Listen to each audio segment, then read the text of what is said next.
We are on the pre-show screen, so it's here. We're ready to get.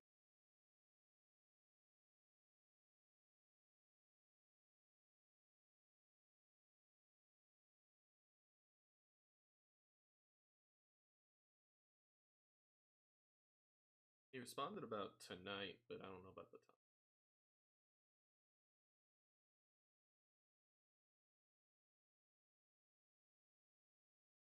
Yeah, he said this evening works for me.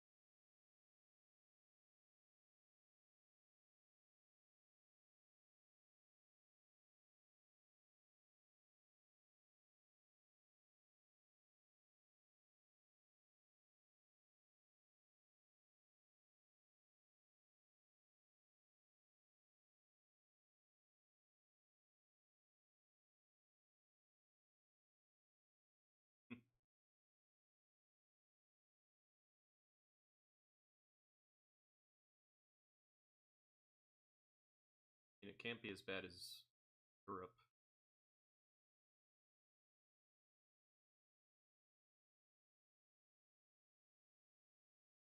The craziest freaking heat wave, and I look at the temperatures, and I'm like, oh, that was last Tuesday.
Yep, they're doing good. They have new babies.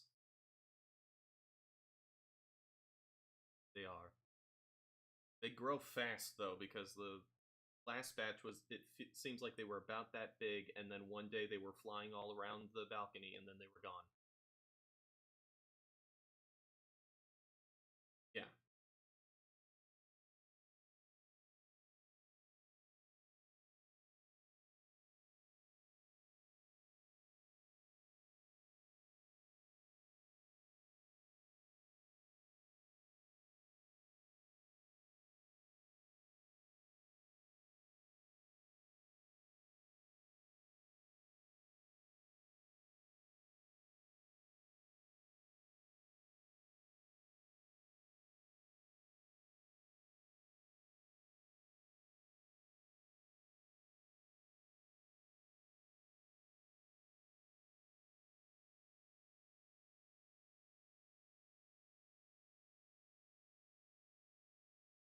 Hey,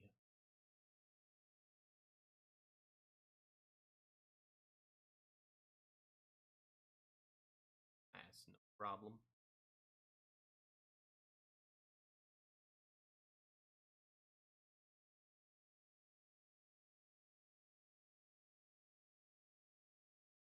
But we are ready to go whenever, so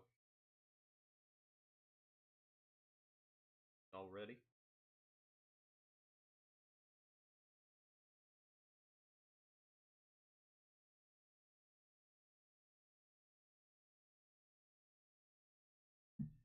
Well, then we will go into the intro.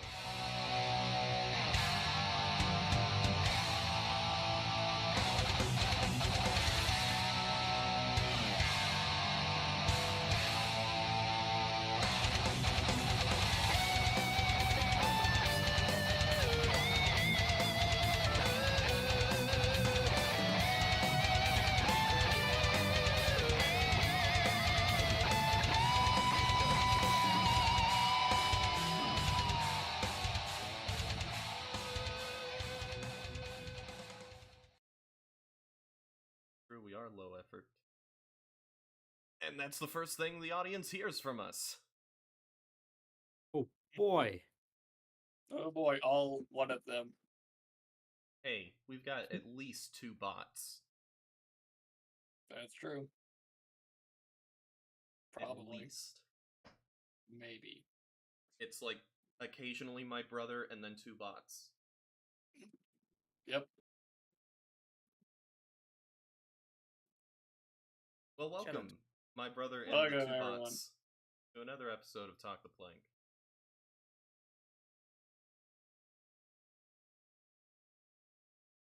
I think this is the sleepy episode because Welcome. we're all just ooh.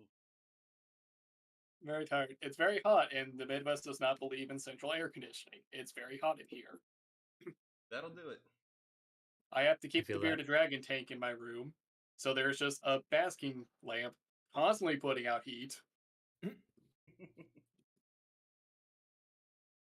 things I do for this lizard. The things we do for love. The bearded dragon is very happy about the heat wave. She is thriving, Oh yeah, I'm sure. Hey. and I want to stick my head in the freezer. Don't do that. Your ice cream will melt. Letting all the cold air out. Oh, boy. Well, it's been a while. It's been, I think, over a month this time. That's Longer. Last time we met up was May 19th. Oh my goodness. Woo. I just skipped a whole month.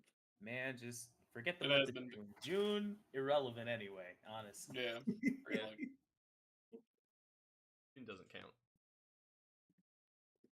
We missed a couple of It's a cool fake holidays. month. You can't convince me it's real, just like birds. Exactly. Yes. Look, I keep the nest of birds outside my balcony to keep an eye on the drone. Have you checked under the nest? Yes. You sure that there's not a wireless charger down there? You know, I should do that. One When eye. the government would stop flying their fancy surveillance drones into wind turbines. You know, it's weird. You know, it's weird. I did look into the nest one time, and I saw a human eye. A singular human eye. Singular human eye. Followed by a oh shit and a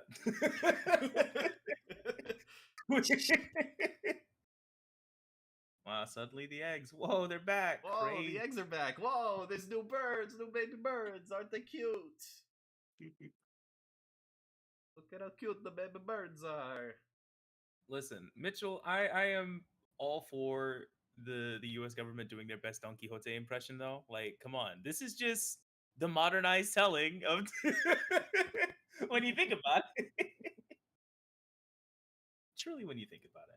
We're going to subsidize the wind turbines, and then we're going to try and take them out with drones. Yes. Listen, we gotta burn money somehow. Why don't you just go to Barnes I and mean, Noble? That's what the I do. government always coming up with new creative ways to burn money. Burning money, that's easy. Don't save for anything. Say I want it now, and then bam, you got it.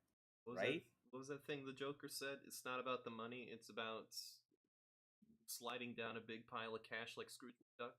Exactly. I'm pretty sure that was exactly what That's he said. exactly what he verbatim. said. Yeah, yeah. As I go on.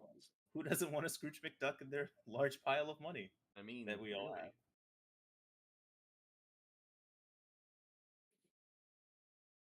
I wish I could Scrooge McDuck in a large pile of money. I would like a Scrooge McDuck in a big vault of ice water. They do have ice baths. They're apparently quite good for you. As long as you don't stay too Apparently. long and get hypothermia. Mm. I have Yes. done I forget what it's called, a cryo chamber, that's what it is. I have done a cryo chamber before. From Dragon Ball Z? Yes, exactly. Wow. Spent a whole year in there and it was one day. Oh my god. That's crazy. That's wild. Cryobolic ice chamber. Diabolic ice chamber. Uh. Oh boy. Anyway, before we fall asleep, Aaron, how has been your more than weeks, months at this point? Years even. Yeah, here. Give me like 5 seconds. I'm still listing them all out. Oh boy. That's a lot, though. I'll let you know that. I'm almost done, though. Okay. Oh yeah, I played Monster Hunter Rise. I forgot about that. I guess I can talk about that. Yep. Yeah, I guess I can talk about that real quick. Me and Mitchell decided to hop on Monster Hunter Rise because I got it rather unexpectedly when I tried to play with somebody else online. But that fell through. But I still got to get a little bit of goodness out of that. So I played some Monster Hunter Rise with Mitchell, and I had a ton of fun. I really enjoyed the dual blades or whatever they're called, the dual Yeah. knives. Yeah. Those are my go-to because those things are crazy fast. Though also I will say I haven't tried out like any of the other weapons. So it could be that there's like genuinely another weapon type that's like so much better, but better for my play style anyway, but I just Yeah. have no idea. I mean, I could definitely send you like videos going over the weapon types and their playstyles. But that would be fantastic. Okay. I didn't want to want you to feel like I was assigning you homework. Oh, you're good. Yeah, no, I didn't feel like that at all. Okay, there we go. All done. Made the list already. Woohoo. But Monster Hunter Rise is a ton of fun. Yep. For a first Monster Hunter experience, it's quite one. It's quite an experience. I've enjoyed it. Yeah. Beyond that, I played some D&D with family. I think we had 2 sessions since the last time we met. They cleared out a dungeon, and they finished up the dungeon right as we finished up and decided to stop for the day. So yeah, so they're making good progress. Now I actually have to complete the lore for my world, which I have completely failed to do. Like a good quarter of my world still needs to be fleshed out. I haven't finished it yet, but I'll get around to it. Beyond that, played Animal Well. Mr. Video Game Donkey himself's published game. Animal Well is really freaking good. Like really, really freaking good. I can see why that game just absolutely exploded in popularity and got like crazy rave reviews. Like, yeah, it's a really freaking good game. Most creative use of any items in a Metroidvania I've ever played. Yeah, lots of secrets to uncover. I know there's still quite a few I never found. So, yeah, I really enjoyed Animal. I also played Crow Country, which is a retro survival horror game that released. I don't think I taught. Wait, hold on. Did I play Crow Country since the last time we met? I didn't see it listed on here, so maybe I did. I don't remember it. I've heard that maybe I it can- talked about on Castle Super Beast, but I don't think we talked about it. Oh, I just straight up didn't put it in my journal. That's why I couldn't find it. Why didn't I put it in my journal? Anyway, Crow Country's really No, good. I don't remember that shit at all. What the hell am I looking at? What's you're looking at a different game? No, I looked it up on Steam. Oh. But And I'm like, yeah, no, you it's did not talk about this. okay. Okay, good. Crow Country, very good game. Retro survival horror. It gets rid of a lot of the more annoying retro survival horror stuff like tank controls and limited inventory space. And manages to just create like an engaging gameplay loop and really interesting story that engaged me from beginning to end. Um, with really terrifying implications at the end of the game. Um, but yeah, very, very good game. All in all, enjoyed the heck out of it. Um, and last thing I've been playing is Elden Ring. Oh, Yeah. Finally, yeah, I started a new dexterity build playthrough. Um, uh, in preparation of the DLC that released a couple weeks ago. Um, I just reached Rhea Lucaria, so it's probably going to be like a billion years before I get to the DLC. Um, we'll see how long that ends up taking. But it's just as fun as I remember. The game's a freaking blast. Love this game. Um, gameplay loop is just so gosh darn fun that genuinely, even if I know the thing I'm about to grab isn't actually a useful item, I'll still I'll fight like the mini boss to get it because the gameplay loop is literally just so satisfying that I'm like, God dang, I would love to fight this freaking person to get this random item because the fight itself was so fun. Um, but yeah, uh, Elden Ring, tons of fun. I also started a co-op run with my girlfriend. Um, she has never played a Souls-like before in her entire life. Oh.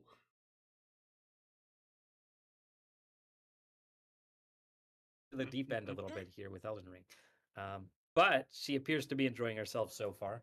Um, Luckily, pretty much everything in the game is kind of trivial with two players, so it hasn't been too difficult. Like we occasionally will die to a boss, but most of the time we're able to get enough damage output that it really doesn't matter.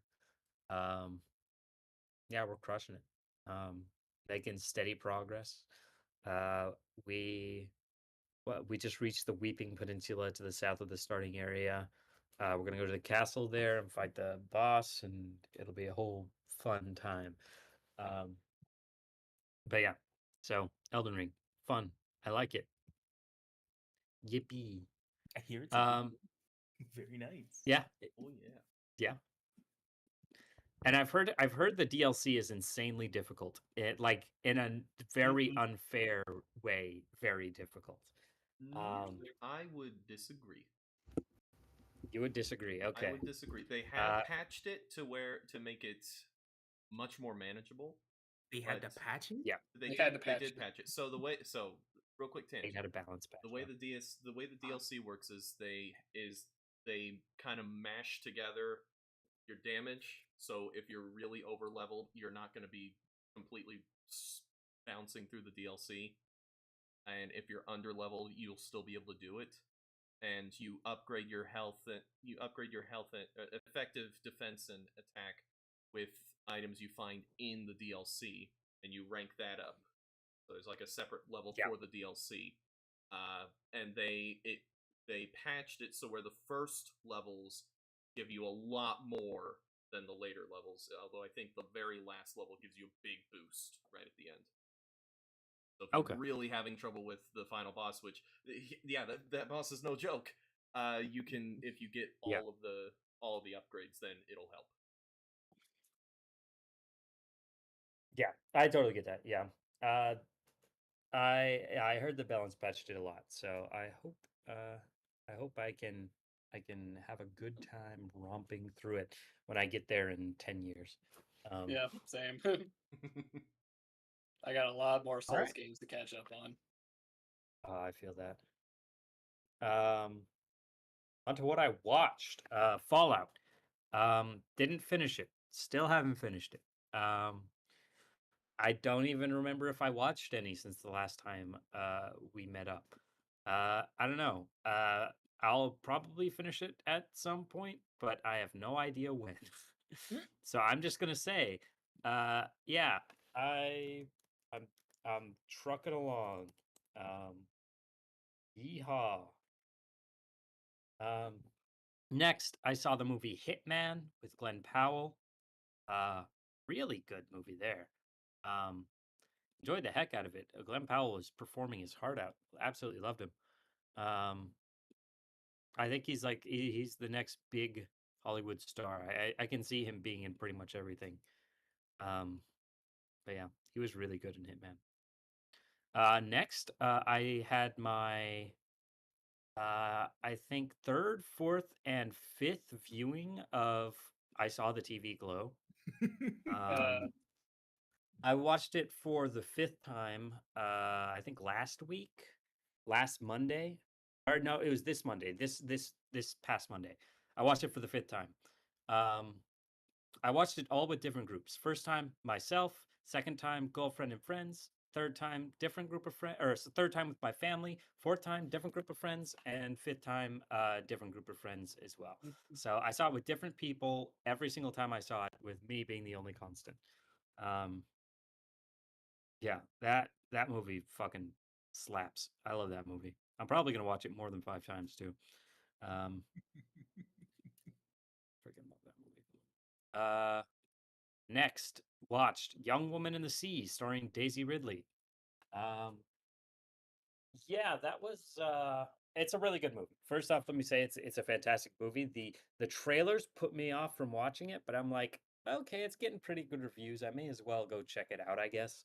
And I really enjoyed it. The only problem, of course, is that like 75% of it is just completely ahistorical. Like it just straight up didn't happen. Um, uh, they had to invent quite a bit to get a narrative going. So yeah, if you can suspend your disbelief and be like, this is a highly mythologized version of perhaps the greatest female athlete to ever live, then yeah, it's a good movie. Um, Next, watched We're All Going to the World's Fair, which was the first movie by the person who directed I Saw the TV Glow. It's a very slow, very artsy film that happens entirely through found footage and YouTube videos. It is not something to watch if you do not like artsy films. You will absolutely despise every second of it. But I enjoyed it. So yeah, it's something. Next, Inside Out 2. Enjoyed the heck out of Inside Out 2. What the heck? I had no idea Pixar still had some punches left to throw. Thought they were all spent. Awesome. Yeah. I mean, I love Soul. Soul was the last movie I saw by them that I actually really enjoyed. Oh yeah, Soul was great. Yeah. Soul was amazing. And then Inside Out 2 is just like absolute banger of a film. I think it's better than the first one, honestly. That was really good. Also watched Star Trek Deep Space Nine with friends. We meet every Tuesday at one of my friends' house, me, my girlfriend, and our mutual friends. And we watched Star Trek Deep Space Nine, which is my first ever experience with Star Trek, and it's exceptional in every way. I can see why people say it's the best Star Trek series. Really good stuff. There are so many times where like a character from like the Next Generation or the original series will pop up, and they'll be like, oh my god, it's them, it's that," and I'll just be sitting there like absolutely dumbfounded, like what are you guys talking? But yeah, so next watched Thelma, which is a really fun, lighthearted, chill movie. About an old woman who goes on a quest to get her money back after she gets scammed. And she's like 90 something. Uh, yeah, it's very goofy, slapsticky, but it has a lot of heart, and so I really enjoyed the heck out of that movie. Okay, so I'm imagining Taken, but with an 80-year-old. Yeah, pretty much. That sounds amazing. Actually, except with considerably less action. There's not a less whole lot of action, action. more but- Three Stooges. Yeah, pretty much. That sounds amazing. Actually, It's like a comedy version of Taken. I'm sold. I need to find that. Yeah, it was a really good movie. Next, Kinds of Kindness by Yorgos Lanthimos, one of his weaker films, in my opinion. I went to go see it because Hunter Schafer, and I love that rep. But alas, she is in the movie for a grand total of 5 minutes. The trailers lied to me, and I felt wounded after walking out of that theater, especially because the movie itself was just kind of mid. And so I was like, why did I even go see this? And my girlfriend had the exact same opinion. She's like, what the heck? That wasn't even that good. So yeah, that's a movie to see if you want to get caught up on Yorgos Lanthimos stuff, but not want to check out if you want like a actually kind of decent movie. Next, I started getting back into watching some anime. First, Donjon Meshi. Yeah, Uh, yeah. I've been watching Donjon Meshi with my girlfriend. It's awesome. This show is fantastic. I absolutely adore all the characters in this show. Marcel, best girl, no contest. Absolutely adore her. Lovable goofball. We just got to the part after they took down the Red Dragon, so we're like halfway through, I think. Yep, you're about What's halfway out through now? almost Yeah. halfway through the first season. So Yeah. Really freaking good. Enjoying the heck out of it. Next, I watched some Kaiju number 8. yeah. Yeah, I literally hadn't heard of this until it was already completed, and I was at a party at my friend's house, and he's like, "Oh, let's put on some Crunchyroll," and so he pulls it up, and I scroll. He's like, "Here, Aaron, you look through the list," and so I scroll through the list, and I see popular now, Kaiju number 8. I'm like, I've literally never heard of this in my entire life. And my friend Tommy's like, oh, check it out. It's a ton of fun. So I did. I watched the first episode. I loved it. I went home and watched some more and finished it. Finished the first season in about like 3-4 days, something like that. So it is a short season, so like 12 episodes. But enjoyed the heck right out of that one. I just want more like just give me more shonen slop. I love it. I can't get enough of it. Honestly, there's not enough of it. I understand there's just so much isekai now. I just want the indomitable human spirit and the power of friendship to prevail. Like, come on. Truly, that's all you need. That's really all you need in life. Please stop giving me like reincarnated as a pebble in another world or something, and give me more Kaiju number 8. Death Note? No. I want somebody to get more powerful by screaming. I was reincarnated as a pebble, but I have my cell phone and my sister's here. And my sister wife is here. Oh. Oh. Forget that part. Ugh. My sister's here, but she's my stepsister. Oh no. But she's my stepsister. Oh, God. No. It's gotta be not stepsister. It's gotta be like adopted sister. Ah, there you go. Lastly, I have been watching Monster. I started Monster. Yeah, that first episode's pretty harrowing, but also kind of what I expected out of this series when I read about the premise. Oh, Monster's great. Yeah, I hope you I've like watched nihilism. the first episode and that's it. I hope you like Yes. nihilism, because Oh yeah. I was like, as soon as I saw like the color palette for this show, I was like, oh, it's gonna be one of those. Okay, gotcha. But yeah. I enjoyed episode 1. Can't wait to watch more as soon as I get the opportunity. Next, things I've read. First, Three Body Problem. I have been reading the heck out of the Three Body Problem. And let me tell you, if you like sci-fi, that's the book for you. It's got plenty of elements of ooh, this spooky science we know nothing about. It's affecting the world around us, as well as that hard sci-fi of okay, here's a 12-step diagram for how freaking radio dish works, and here's a breakdown of each individual part. It's wow, okay, cool.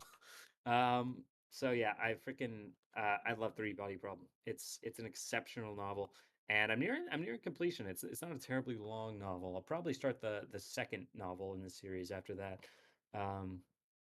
or probably after I read the book that my girlfriend gave to me, A Prayer for Owen Meany by what's his name?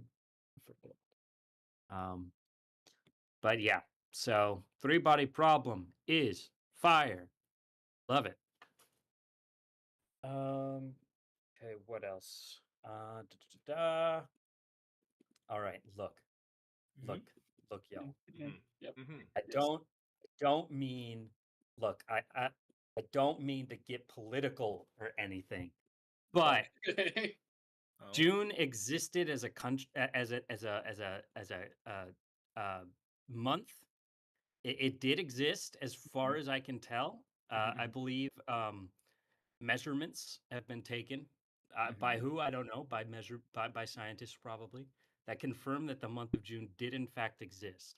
What?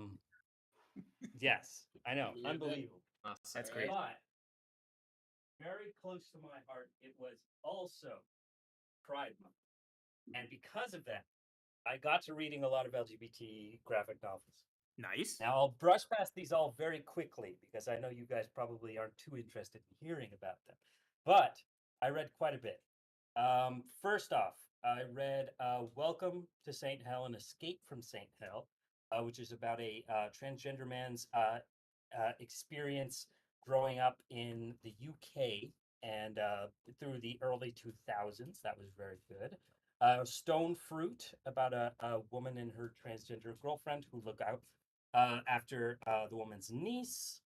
The Third Person, about a trans woman in the early 2000s with dissociative identity disorder with multiple personalities who tries to get hormone replacement therapy. And lastly, I read How to Be Ace, which is about an asexual woman's experience being asexual. Anyway, brushing past all that very, very quickly, that's what I read for the month of June. Beyond that, not much else has happened. I've just kind of been vibing, chilling, having a good time. Yeah. So that covers just about everything. Passing off the baton to you, Jordan. Oh shoot. Right on. Fair enough. I believe it or not, y'all, have not been up to too much. So I guess in the way of things that I've been playing, first off, shout out to Mitchell. We sat down, we played some Monster Hunter World on my Yeah. end one time, which was great. The game is so much. I forgot how fun that game was. Yeah. But yeah. Good time. Yeah. One of these days we're get the three of us together on Rise. We do. I should have picked it up during the Steam sale, but I have it on Switch, and I'm like, I haven't touched it on Switch at all. Oh yeah, so- I literally got it for pennies on the dollar during the Steam summer sale. Yeah, I messed up. I only got I'm so stupid. All I got was fighting game character passes and Disco Elysium. That's all I did for the Steam sale. Oh, woe is me. Well, Oh, at least you'll get something out of Disco Elysium, I guess. maybe I actually have to boot it up first, which cannot be said for the amounts of Now, other- question: did Question? you get Disco Elysium or Disco Elysium the Final Cut? Final Cut. Final Okay, Cut was good. That's like definitive. it was only like $4 during the sale. I was like, I can't say no to this. I can't say no to this. Even if it spends the rest of eternity in my Steam library. Maybe I could pass it on to my son if Steam still exists in Yes. so many years. I don't know. Who Well, knows? I'm sure it will. That's all Valve does anymore. That's cer- all They it is. exist. They certainly don't do anything on Team Fortress 2. Wow, wow. That's not entirely true. They did at least Say- temporarily fix the bot problem.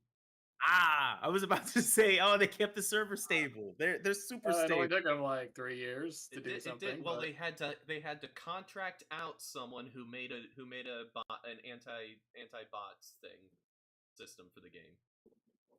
Because the actual people at Valve are incentivized to not make anything new.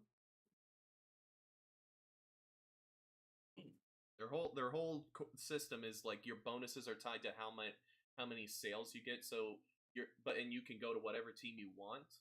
So you're very much incentivized to just keep making hats for Dota 2 and skins for Counter-Strike. Well, who knows? Who knows? Maybe Valve will come through one day and be like, "Hey guys, I know we've got the Steam thing. The Steam thing's going pretty good. I know we've got our DLCs and stuff. That's also pretty good. But like, what if we made Team Fortress 3? What if we did?" Half-Life 3 And is it going to comes happen out. before that. It did. Half-Life 3 already happened. Half-Life Alyx happened. Half-Life Yeah. 3 hasn't happened yet. Well, Like, say if guys you're are gonna talking go with about? that, then I literally Half-Life 2 said- Episode 1 was Half-Life 3. They literally released Half-Life 3 yesterday. I've been playing You it ever didn't see since it? nonstop. You didn't see it? I don't know what you guys are talking about. Oh. Aaron got it. You didn't see it? I've been having the time of my life.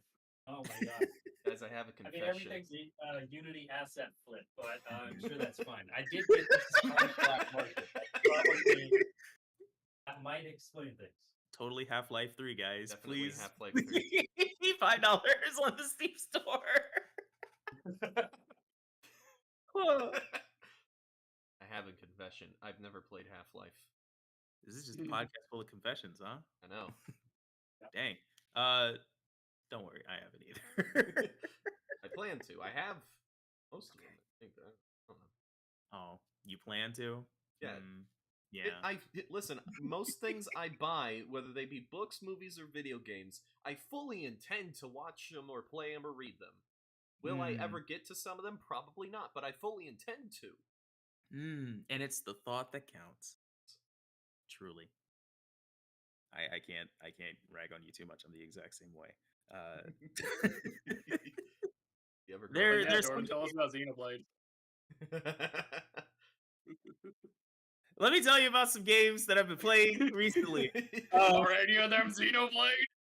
I have been playing an amazing RPG that is critically acclaimed and beloved by so many people, with a colorful cast of characters, amazing soundtrack, as well as a physical release on the Nintendo Switch. I, of course, am talking about Final Fantasy VI. Which, a weird Xenoblade.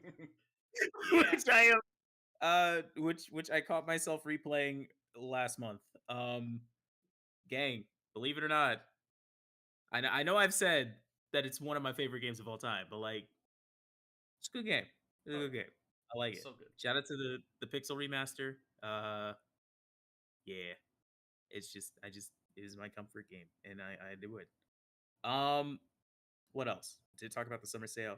And then the only other game I've really been playing these last couple of months, I've been recruited back into the Mario Kart 8 game. I've been steadily improving at 200cc. I am still horrible at 200cc, but my racing eyes and my racing reflexes are getting slightly better, so I'm not constantly flying off the track or Beautiful. stopping at a halt. So eventually, I will become the Mario Kart guy that I once was with all the other Mario Karts. So it's happening. You can't stop it, unfortunately. It's coming soon to a theater near you. Cool. Let me just move on to what I've been reading, okay? Because that's probably the meat and potatoes of what I've done this last couple of months. So books that I've been reading, I've been going kind of slow. I did just finish one book. Like, the reason I was late to this podcast is because I had just finished a book. I was on like the last 10 pages, and I was like, let me finish this before I hop on so I can talk about it. But we'll go ahead and start this in chronological order, since this is my section, I guess, and we're gonna do it my way. Have to look back. Okay. The first book that I read since the last time that we saw each other was a book that was recommended to me by a couple of my friends, a couple of them, believe it or not. It's a very short novella that gained a lot of traction last year, I want to say, year before last year, because of a post by a Trigun ship poster on Twitter. Uh, that book is This Is How You Lose the Time War. My girlfriend has opinions on that book. You should read that book. That is a very, very good sci-fi lesbian romance novel, which I didn't think Yes. was up my alley. I was very much like a romance novel. Huh. I don't think this is gonna work for me, but Yes. I found myself very moved by it. It was a very, very good read. It's basically like two assassins that kind of like fall in love with each other via the letters that they write to each other. Very, very interesting. There's also some like time shenanigans in it, which is kind of cool. I thought it was a very, very good book, a very, very worthwhile read, and enjoyed it. It was a good book. Next up on Yeah, my I've heard good list, things. what's up? I said I've heard good things. Yeah, it's pretty good. It's pretty good. Um, Next up on the list, I decided I needed to delve a bit into some of my personal interests and some nonfiction. So instead of reading anything heady and critical, there was a book on the shelf of the Barnes and Noble that I got for like a third off because the Barnes and Noble was closing. That book, which I'm assuming none of you have heard of, is called Fight Magic Items. It is a history, quote unquote, of the Japanese role playing game genre. And like from its beginnings to where it kind of stands today, and just kind of goes over some of the key players, some of the key games, you know, their background, the industry as a whole. And I gotta say about that book, it is probably my favorite YouTube essay in book form that I think I've read uh ever, because I have only read that one. But it was a very good book, very easy read. It really, really felt like one of those like YouTube video essays that kind of like breaks down everything, but you know, extended into a couple of hours. But not super long. It's only like 200 something pages. But yeah, it was a fun little read and enjoyed that small break with that. Because after I finished that, I read The Great Gatsby, which I'm not going to talk about because it's The Great Gatsby, and I didn't like it all that much, if I'm being honest with all of you.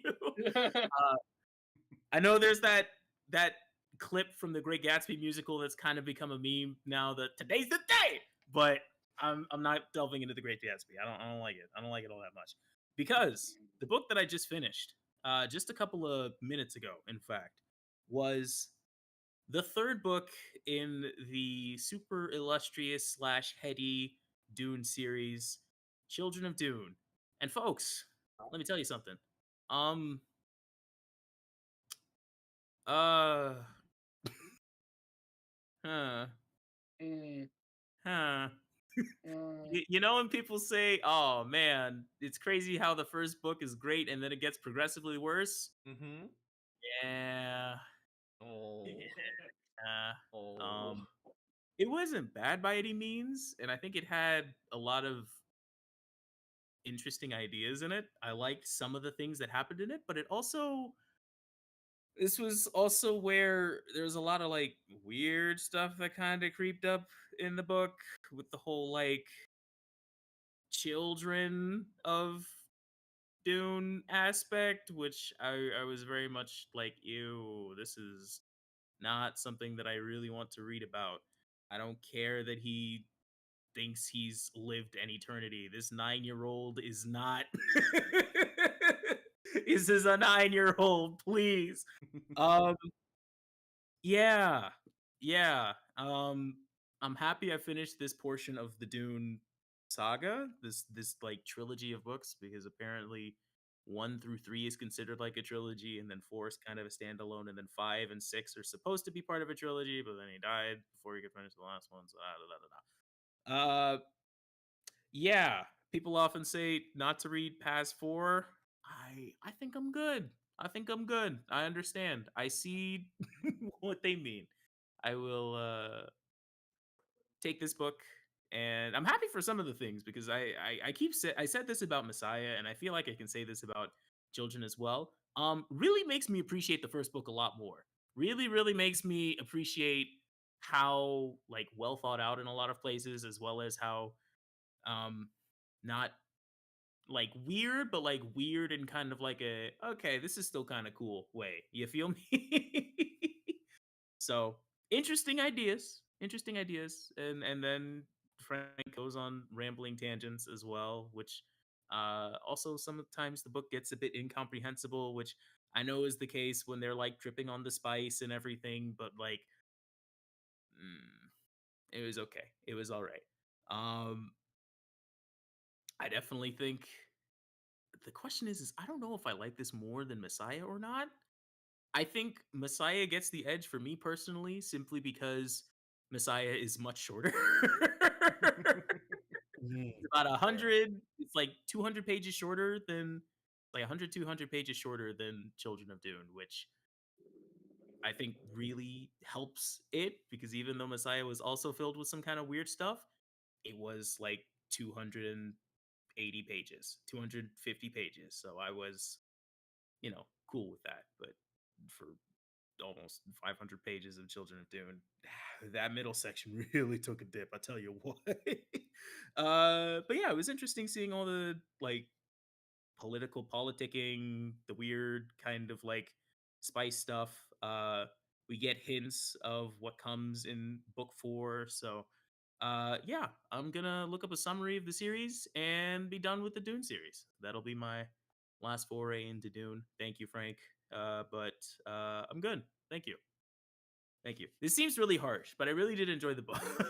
I enjoyed the book. I feel like I've been ragging on it for the past like 5 minutes, but I actually did enjoy the book. I thought it was a solid read, but it was very much one like, definitely not for everybody. Definitely not a read for everybody. So, You're fighting the book to enjoy it in that kind of way. I was in a couple of areas. Mhm. In a couple of areas, I definitely was. I'll say that. Like I wanted to like it in a lot of areas, but I think it starts off pretty interesting. Definitely kind of takes a bit of a lull in the middle. Has a really good ending. I like how it ended. But again, there is also that like trademark Dune weirdness in it, which some of it is really cool and good. Some of it's not. So, and from what I understand, it only gets more weird come the later books. So, I think I'm probably just gonna chill out at this. Good, solid read though. Solid read though.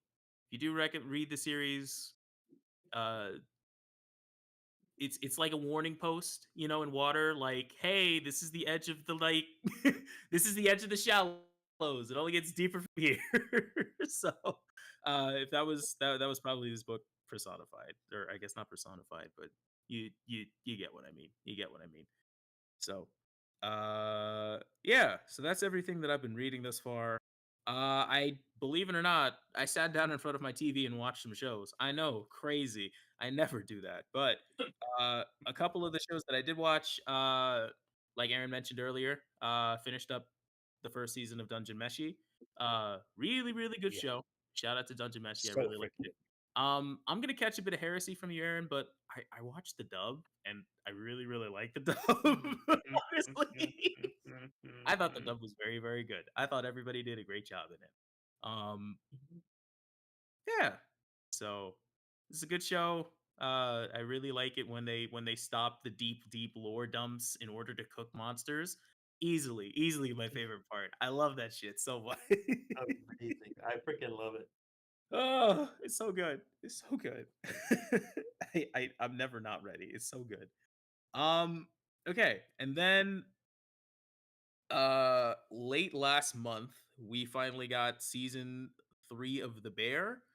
I never finished season 2 of The Bear. I watched up to like episode 7 or episode 8, but I never finished those last couple of episodes. So my brother actually came up to the area like 2 weeks ago, and while he was here, we kind of just blazed through the end of season 2. Well, actually, we he hadn't seen any of The Bear, so he basically watched the entire show while he was here. So, uh, yeah. And in that, I ended up watching the end of season 2 and the beginning of season 3. End of season 2, as people have probably already said, really, really strong. I really, really like season 2 a lot more than a lot more than season 1 in a lot of areas, but like still pretty good. Season 3, season 3 was interesting for me because I don't know if I liked it as much as season 2 personally, but I did like it a lot. Well, I won't say a lot more. I liked it like I like season 1, but I felt like season 1 was very, very, very strong and very, very like you could watch season 1 as its own, as like a definite quote unquote end, and it'd still be great. Season 3 definitely kind of ends on a bit of a cliffhanger. I won't delve too much into it just in case anybody here plans to watch it, but yeah, season 3 was really interesting because there's a lot more of the, as frantic and as hectic and as like stressful as it is to watch. It's all of that from the first season, like magnified now, because now it's like, oh, they got the restaurant, like everything should be good, right? Wrong, everybody. Problems definitely abound, and I feel like a lot of there are a couple of like slower episodes, quote unquote, that really kind of delve into some of the other characters that we hadn't really taken the time to get to know. Like there were a couple of characters that we had specifically like episodes for them in season 2. I think that was with like Marcus, the guy who likes to bake, as well as uh Richie, who is Carmi's like cousin slash brother's good friend. So we get a couple more like quote unquote solo episodes in season 3, which I really, really enjoyed.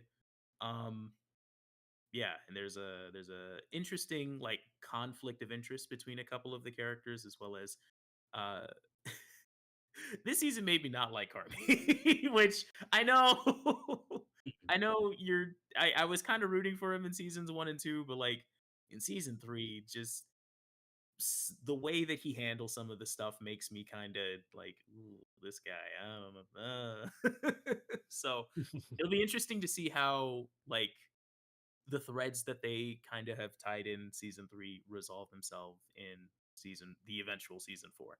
So yeah, if you haven't caught on to The Bear is very good. Very, very, very good. I really like that show. It's stressful, but it's very good. And then the other watching thing that I have not completed this, but uh this is my like guilty pleasure. The uh show Shorzy, which is a spin-off from the show Letterkenny, that's just about like a rando side character who plays hockey. Um the Nice. third season just dropped at the end of June as well. So I'm about halfway through that. I just finished up 3 a couple of days ago. So it's only 6 episodes each season, thankfully. So I should probably I wanted to sit down and watch it before today, or before the recording today, but I got caught up in Children of Dune, so I didn't have the time to watch it.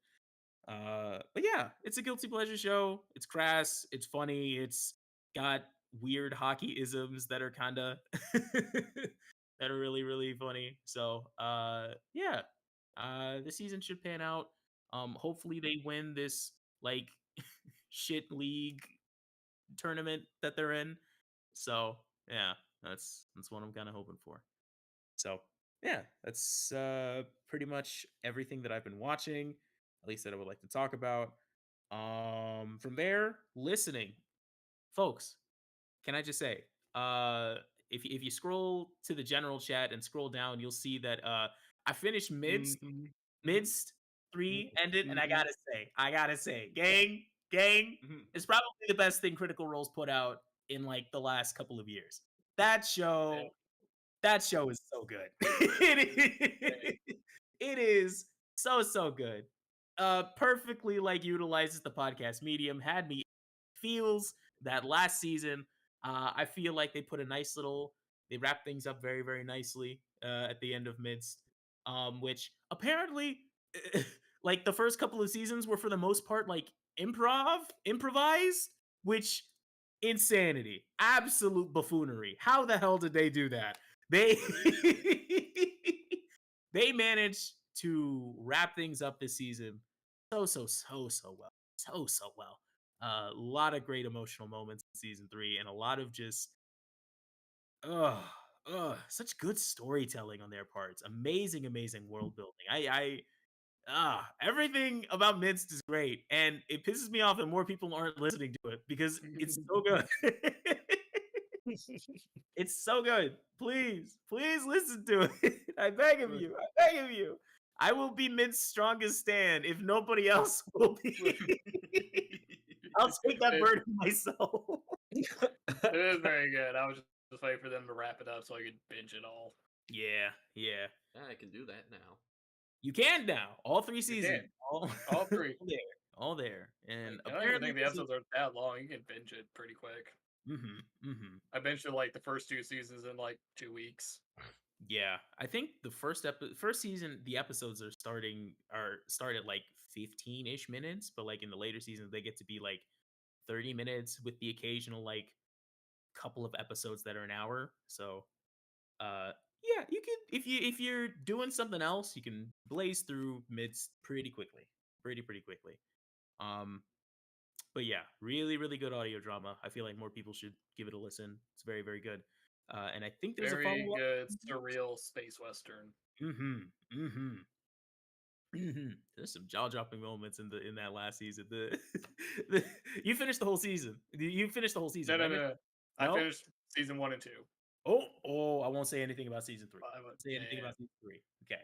You should get on that at some It's point. like I will. I was just waiting for it to finish so I could binge it. I just haven't got around to binging it yet. Right on. Okay. That's kind of all I want to talk about listening to. I did listen to a couple of albums, but I kind of, don't really want to bring them up here. I guess I'll go into some of the other stuff that I did. So, I in the month of June, my family went to a cruise. We kind of all came together with some extended family, and we had a cruise in like the middle of June. So I got to fly out to Miami and then take a couple of days to go to the Bahamas and back on a nice cruise ship. I hadn't been on a cruise since I was like 5, 6, I think. So it's been a hot minute. That was a really fun time. Yeah, it was a really fun time being on the water and stuff.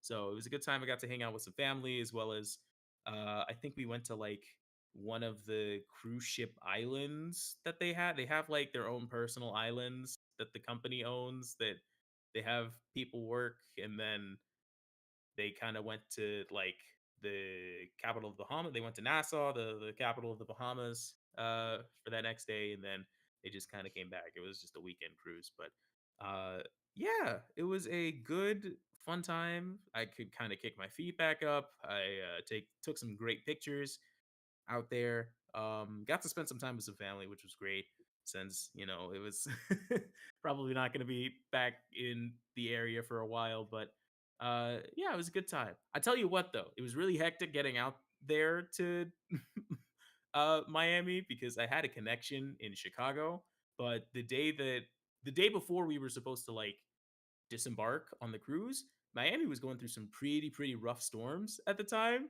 So I flew into Chicago like at 10 in the morning. And then my connecting flight wasn't leaving at 1. But by the time I landed, I said, hey, I have a friend here in Chicago, so I'll just like go out and meet him, grab some lunch and something. So I do that, go out into the city, grab some Portillo's with my friend. look at my phone as I'm about to go on the train again because I was like, I'm gonna just like walk around the city and just like take some pictures for like an hour before I go back. I look at my phone and my flight is canceled, so I Oh have wow. to go all the way back to the well, I have to go back to Midway, the airport that I was at. And I go to the concierge and I'm like, "Hey, so my flight got canceled. Do y'all have any more flights going to Miami today?" And she said, "No." And I was like, "When is the next flight going out to Miami?" And she said, tomorrow at 2 p.m. My the boat that I'm supposed to be on leaves from Miami at 4 p.m. So that is a non-starter." So I'm like, "Is there anything you could do? Anything at all?" And she said, "Well, okay, here's the thing. There's one flight going to Fort Lauderdale, which is like 30 to 45 minutes outside of Miami. Uh, there's one flight going there. It's delayed. There's currently like a waiting list, so you might be able to get on that flight." And like as we were like, "Oh, the space opened up. You're on the flight now. Get to Fort Lauderdale. Hopefully they leave." The Fort Lauderdale flight was supposed to leave at 1 p.m. It was delayed until 9:30 that night. Oh. So I didn't end up getting into Miami. Well, I didn't end up landing until like 1:30 in the morning, and I didn't end up getting to my hotel in Miami that my folks were at until like 2-ish in the morning. Like 2:15, 2:30 in the morning. So I was just exhausted that next day, but we were able to make it, thankfully. Thankfully I was able to make it and I didn't miss that time. So yeah, and I could enjoy myself on the cruise. It was a good time with the chilling and the drinking and the cruise shipping as well. So that was fun. And then also on the side, the last thing that I've kind of been doing, I've kind of fallen into a hole. I have hyper fixated on this new hobby of like taking photos now. Um, a couple of months ago, I might have spoken about it the last time we chatted, but I got like a digital camera, so I've been, practicing like taking pictures, and not just with like that camera, but trying to take better pictures with my phone just because I think it's cool. Went to a flea market in the beginning of June, and for like a very very cheap price, like $15, I got myself an analog camera, and I was like, "Oh, that's fun. Let me give this a try." And oh no, turns out everything in my mind is now occupied by taking pictures. So yeah, it's a fun little hobby that I'm kind of into right now. So I like for it to stick. I think it's really really cool. So yeah, I'll just be taking more pictures. That's something that I've really been enjoying over the last couple of months. Yeah. So yeah, I don't know why I felt the need to share. Well, yeah, it's something Yeah, cool. no. It's something cool that I've been doing. So I miss photography. I used to be into it too. it's really fun. Although I am trying to get over the hurdle, like what is it? Like actually editing raw file. That's been a struggle. I've got a couple of apps that I'm kind of learning how to like, master photos that I take, but uh it's a deep pit that I'm not sure I fully understand, but it's Yeah, I'm cool. glad that I got like an old Photoshop just that I have, and I don't have to Mhm. pay like Adobe a monthly fee anymore. Yeah. I pretty much just use Darktable, which is Yeah. I tried to stay away from like Photoshop just because like um I don't want to pay for Adobe's Photoshop, So Want to go I do sailing the seven seas either. Yeah. I Like Adobe will pry CS Photoshop '05 for me for my cold dead hands. listen, They if can it have works, CS5 for my cold rotting corpse. I think like don't let go of it. Don't let go of it. You gotta hang on. I paid for that. I paid the whole like $200. It's Oh, mine forever. oh, I'm hell never yeah. letting that son of a gun Hell go. yeah. Man, remember when we used to own our software? That shit was cool. Why don't they bring that back? I'd appreciate that. So, yeah. Other than that, I think that is everything that I've been up to these last couple of months. Uh, yeah. So that's pretty much up with me. What's going on with you, Mitchell? All right. Work is what's been going on. This will be fairly short. Yeah. Man, it's hot out. Yeah. I've been Yeah. working like Like 50-hour work that, yeah. weeks. Good grief. Oof, Good lord. So I've mostly just been sleeping when I get home. fair. Yeah, understandable, So honestly. yeah, most of what I've done is just Monster Hunter, playing with y'all. Woo! Yeah. Yeah. So yeah, we'll definitely play more Monster Hunter. Oh, And absolutely. I will definitely play World and Rise at the same time. I don't care. At the same time, two controller. At the same time, Monster Hunter is my crack cocaine. I can't get enough of it ever. Well, there's worse things to be addicted to. So Pretty much. Yeah, definitely. The amount of times in World where I just said, "Oh no, it's Clifford, the big red hellhound," because there's one monster that's just like this big red devil dog, and his community name, all the fans just named him Clifford, the big red hellhound. that's a good name. Love it. It is a good name. I've also been doing a bunch of the village quests in Monster Hunter Rise.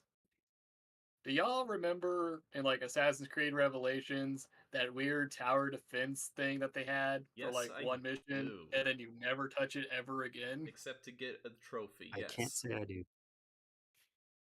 Well, Monster Hunter Rise has one of those. They put in like a tower defense thing where you fight off hordes of monsters. Is it And any you do it good, or once. is it about like Assassin's Creed Revelations? It's well, you see, I made the comparison for a reason Oh, because it's not great, and you only really have to do it once, and then the game says, and then you can do it again if you want. And I have not. of course not. But yeah, so that's Monster Hunter. I am so close to beating Persona 5. I was playing it today and then I stopped to eat and get on this podcast, but I am like directly outside the final boss room. Oh, Ooh, shoot. nice. Nice. Gonna beat it At least I before think me. it's the final boss room. I think it is. Went to what- Mementos and beat that boss, and now I'm at a different boss room. Going to Mementos. Okay, yeah. For the final boss. Yeah, there was definitely a plot twist I did not see coming, but I can't say anything else because Because I finished the third palace. yeah, we're working on that. Should, but there's like a bajillion games, man. Yeah, I know. I still find it hilarious that they made the one kid Discord mod. The what now? Huh? It's like, who is it? Mishima, like the other kid. He's at the beginning of the game. He kind of manages the fan site, and he just goes full Discord mod. Oh, I can't wait. You have to go to Mementos and talk to a shadow and be like, "Dude, calm down, stop it." Some people, you give them a little bit, just the tiniest mote of power. Then the Discord Reddit mod just comes out. Yeah.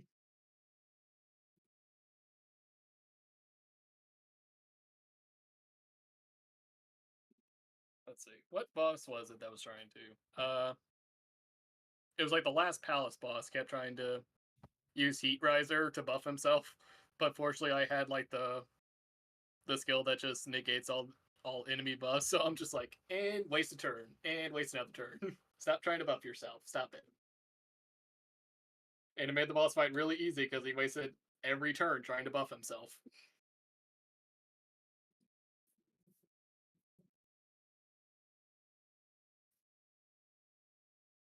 That's about What right. else have I done? Yeah. She's like, no, stop it. I'm not gonna let you buff yourself.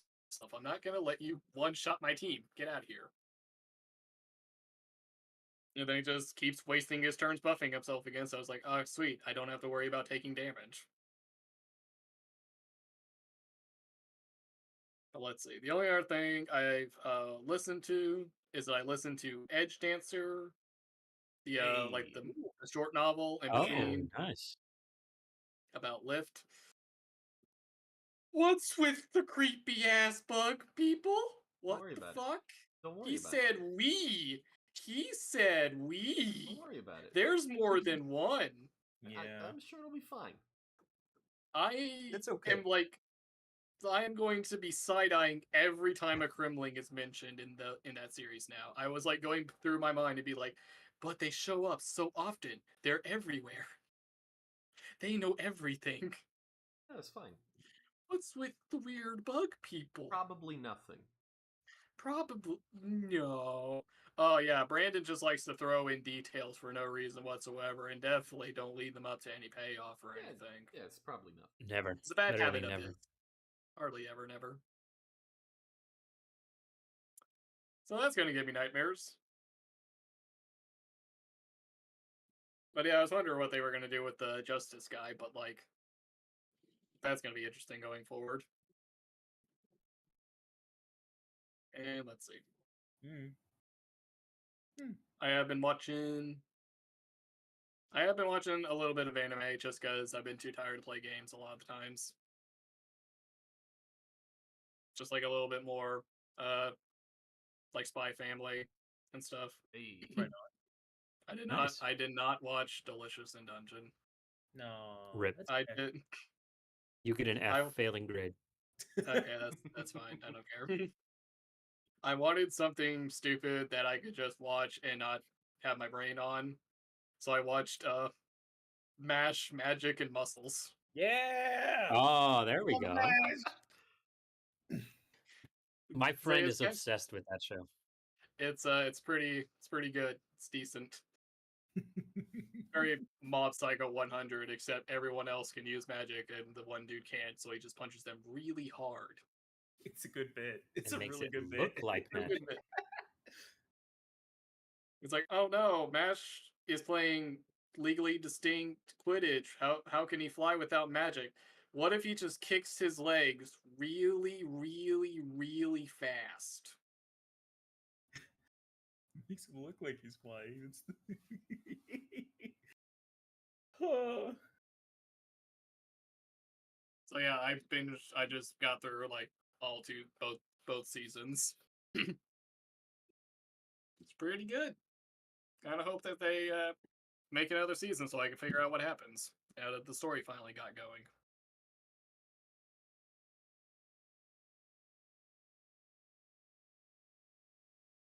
Other than that, I've mostly just been listening to a lot of like a podcast while I'm at work. I didn't feel like going through a lot of books this summer.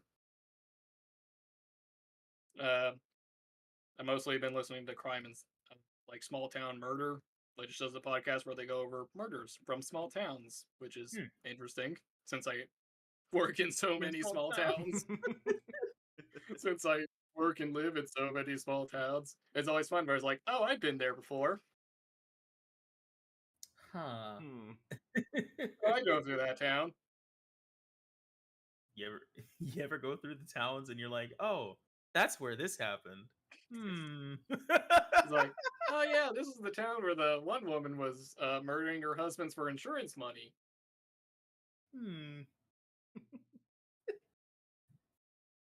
Don't worry about it. Yeah, but don't worry about it. It's fine. Sure, it's fine. It's fine. Other than that, yeah, no, that's been pretty much everything. Again, it's just been very busy at work, and I'm just heat exhausted all the time. Fair. So we're just passing right on along to Zach. Whoopee. Well, I do actually have quite a bit to talk about. Yay. Oh boy. So, I'll do the main thing and get that out of the way.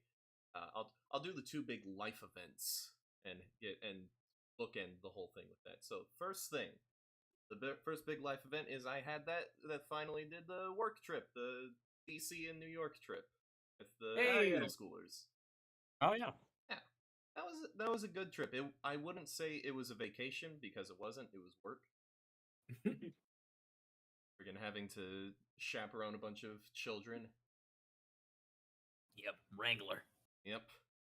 Thankfully, my group was pretty good. It was mostly 8th graders going into their freshman year of high school. So, and I knew them, so it's like they know pretty well how to behave. They're a bit flippant with a lot of stuff.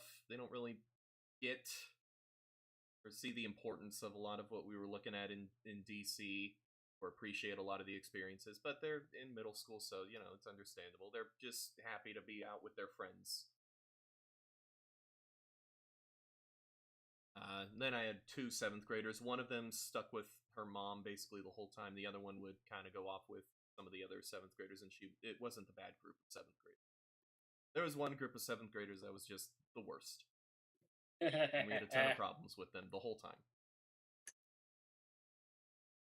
And there was like a group of girls that was bad and a group of boys that was bad. The group of boys, it's interesting because one of the other teachers pointed out, like her son was part of the group, and she kind of pointed at, like, was talking that she pointed out, I think to him, that whole group of boys, every single one of them, has lost their dad. Like not dad left, but dad is gone, like dead.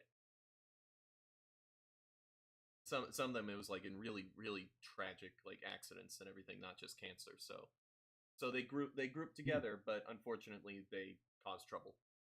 So it's understandable, not excusable. That's just the kind of psychology you deal with when you're a teacher.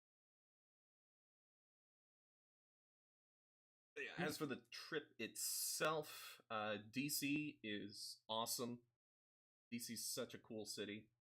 I honestly wish we'd spent more time in DC because it felt like we just kind of rushed through a lot of stuff. The monuments, we spent a good time with each of the monuments we went to. We didn't get to see all of them. Like, we didn't go to the Washington Monument or the Jefferson Memorial, but we hit a lot of the main ones. Like, we hit Korea, Vietnam, World War II, Lincoln, MLK, FDR, all those. Surprised you didn't do Jefferson. Oh, that one's right there. If you I did know. FDR, Oh, MLK. we did see Iwo Jima too.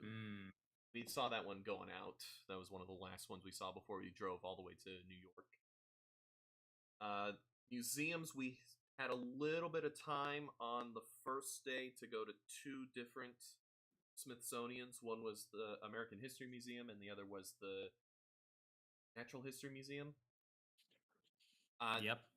Didn't set foot in the Natural History Museum. Spent basically the whole time in the American History Museum in like one floor because we had like an hour and we didn't really get to see much. So yeah, they close a bit early, but yeah, I half planned to go to DC on my own and just spend days in the Smithsonian's and the Spy Museum and the other museums because you should. Yeah. You're a good time. Yeah. We did like have a decent chunk of like 3-4 hours set aside for the African American History Museum, because that was the big one we were going to, because you have to if you have a big group, you have to schedule a time to go there because it is booked. Yep. And that was great. That was fantastic. One of the best museums I've been in. We didn't even get through all the history stuff. Nope. Because there's a lot, and we had a group of kids, and we actually one of our teachers, like, we grouped them together, sat them down in a little area that's where no one was, where there wasn't really anything, and no one was there, so we'd be out of the way. And our one of the other teachers chewed them out because they were not being, respectful.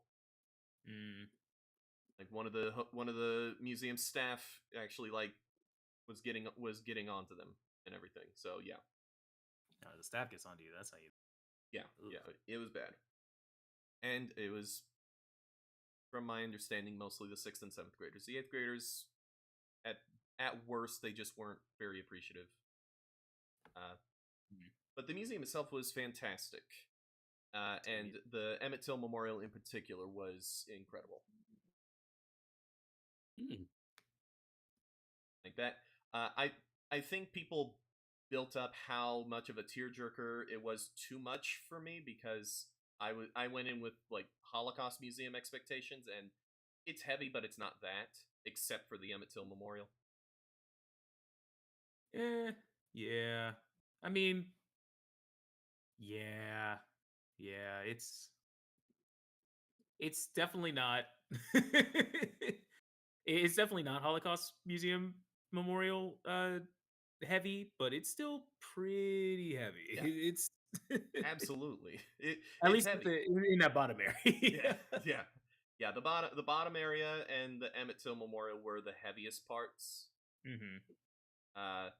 But even then, like the way they have the museum set up, you start at the bottom and then you slowly climb your way to the ground floor. But here's the thing: you are climbing up in that. Whereas Yep. the Holocaust Museum, it is just this was a horrible thing that happened. There's no justice or anything good that comes of it. It is just human evil. Mm.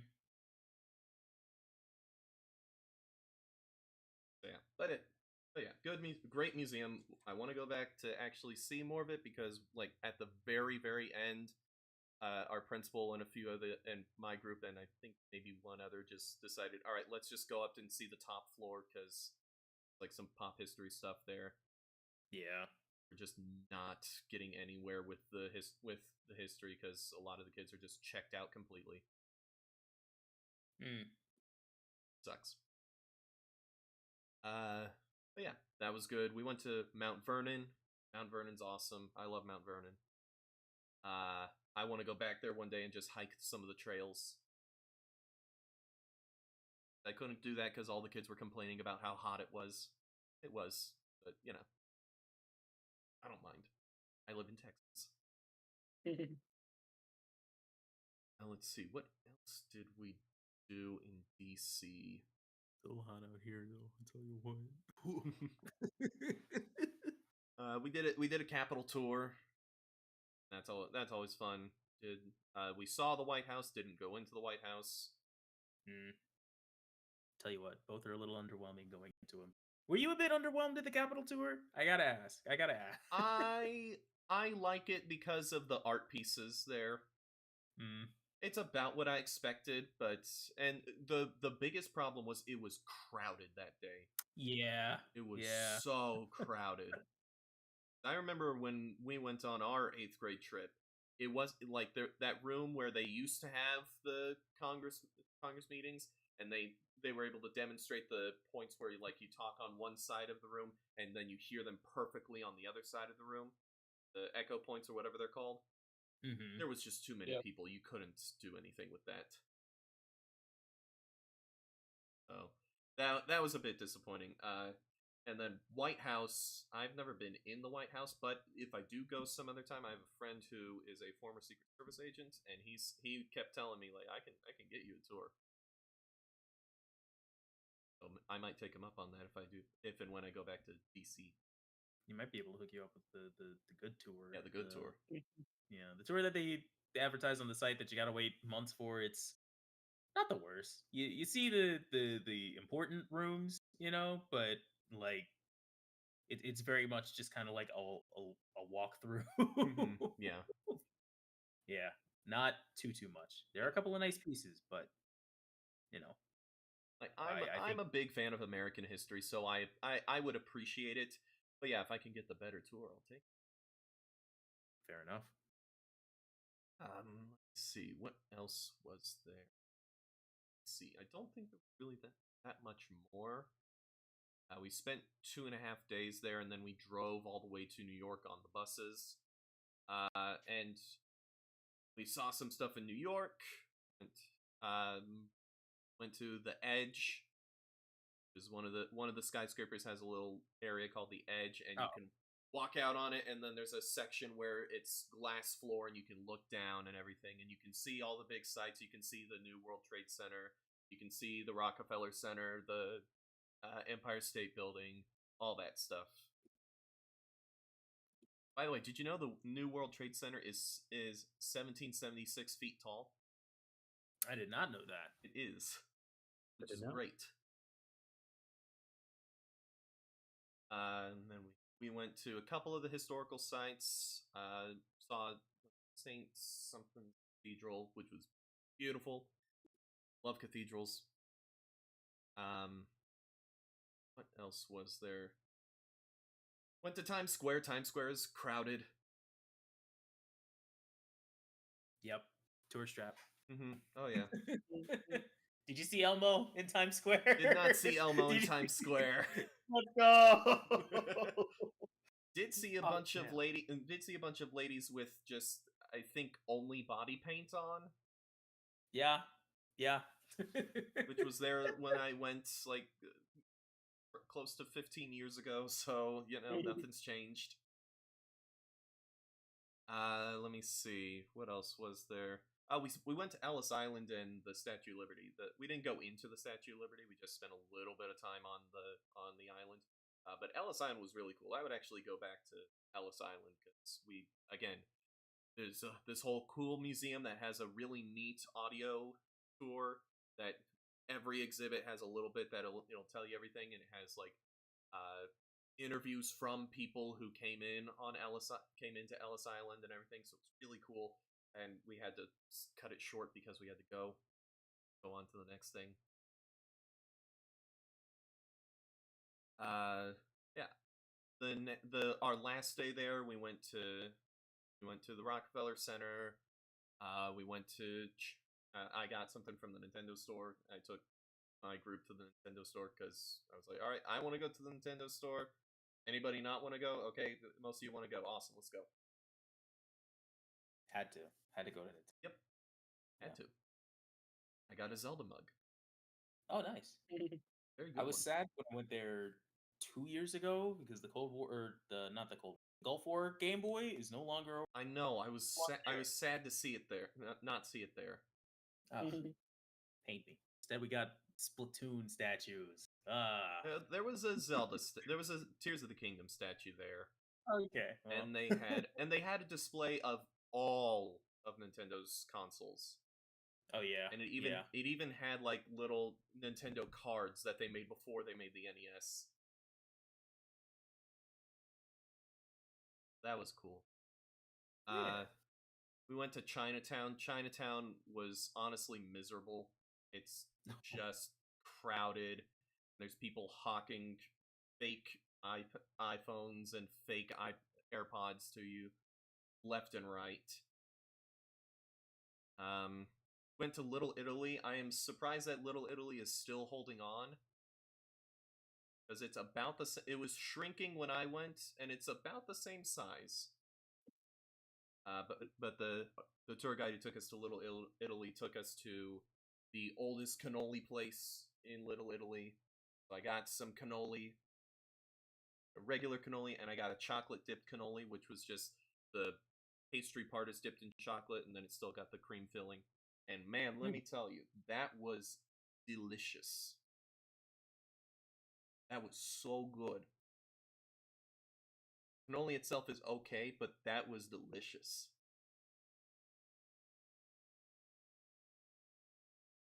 And I believe the only other thing I haven't mentioned is that we did go see a Broadway show. And we went to see The Wiz. And it was alright. It was a lot of fun. And but I wouldn't really say anything else. It was a lot of fun. The music was good. Everyone did a great job.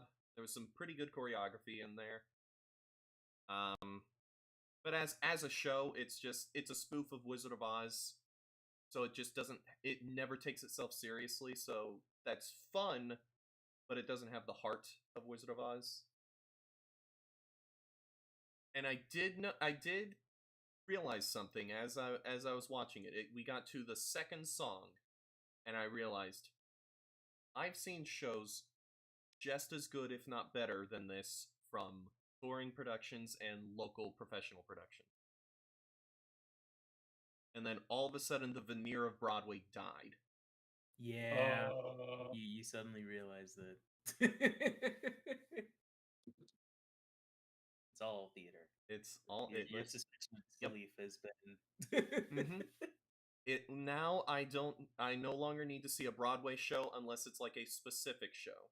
So like if it's Hades Town or Little Shop of Horrors, sure. Or Sweeney Todd, which was no longer running, unfortunately. Womp womp. Mm-hmm. Well, it took away the temptation for me to just sneak off and go get a ticket. But yeah, I don't particularly care about Broadway specifically anymore. And I will say, I am glad that the show we saw was The Wiz and not something like Wicked or Hades Town or a new show like Back to the Future or Great Gatsby, shows where I would really care. It was just a show that I was like, all right, I'll see it, because these kids were freaking talking and on their phones the whole time. The group around me was not that bad. They kept it very quiet, and there wasn't anyone behind us, so the ones that were on their phones weren't disturbing anyone. But a group over by some of the other teachers, a person got up in the middle of the show and said, I paid money for these tickets, and you're talking. Are we turning into boomers? Are we? Not when the Broadway show tickets, not when the Broadway tickets cost like hundreds of dollars. No, no. I agree with you. But it's the slow like, those kids. Ugh, how can they? And then in the back of my mind, I'm like, oh, are we? Here's the thing. The cycle continue. Jordan, I've been there. I've been there since I was in high school. Yeah. No. Honestly, you could say it was even longer, because in 7th grade, I sang Kids in Bye Bye Birdie, and I was talking about how kids aren't respectful these days. Been there the whole time. Kids these days, Man. you know, With their TikToks, Snapchats. people still use Snapchat. Oh yeah. I don't think it's as popular, but for a while it was the number one. No, I was there when it was number one. No, like but, when a few Yeah, years that's ago probably, it was the number we one. were there when it was number one. A few years ago it was still the number one, with Instagram being number 2. Insta makes sense. Yeah. That was the New York DC trip. TSA frickin' sucks.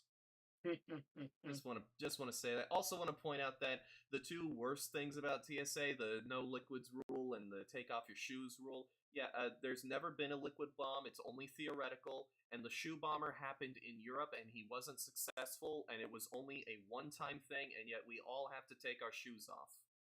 It's safety theater. It really is. Not in Europe. That's the thing. Europe doesn't have TSA, no. Even And though, they're fine.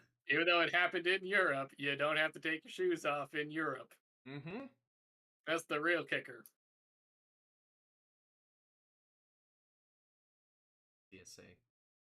TSA. I remember one time I was coming back from like the study abroad trip in Botswana, and I accidentally had a pocket knife, and I didn't get caught until America. Well, I got through Botswana, I got through London, and then they're like, finally got to American TSA, there's a pocket knife in your thing, and I'm like, just throw it out. I'm not dealing with this shit. I'm like, you can just toss it. I'm not dealing with that. Yep. Scary how far I got. Yeah, a bit. I mean, it's a pocket knife. What are you gonna actually? I don't know, but they kept running it through X-ray machines. That just tells you that they don't care. Yeah. It's not that they didn't see it. It's not that you snuck it through. It's that they saw it and they're like, yeah. It's like, look at this scrawny kid. He's not gonna do shit.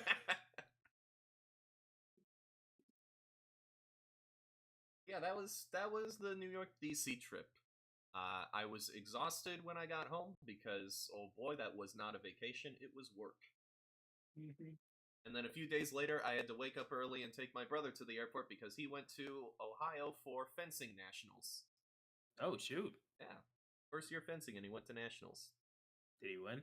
No, he got 06. He said his physical game was all there, but mentally he just wasn't there. Should read Three Musketeers. Should Mhm. he really should? Although apparently Still impressive for his first year. it is, Still, yeah, it is. Really. It is. And apparently, saber fencing reffing is notoriously corrupt. Like just bribes everywhere. Like the fencing rulebook is apparently like old as crap already and very vague in areas, so the refs have a lot of sway. And then on top of that, it's just corrupt as crap. Like there's a guy a big fencing ref who left and retired. And he did an interview where he said, "Yeah, if you take the top 50 saber refs, 25 of them take bribes."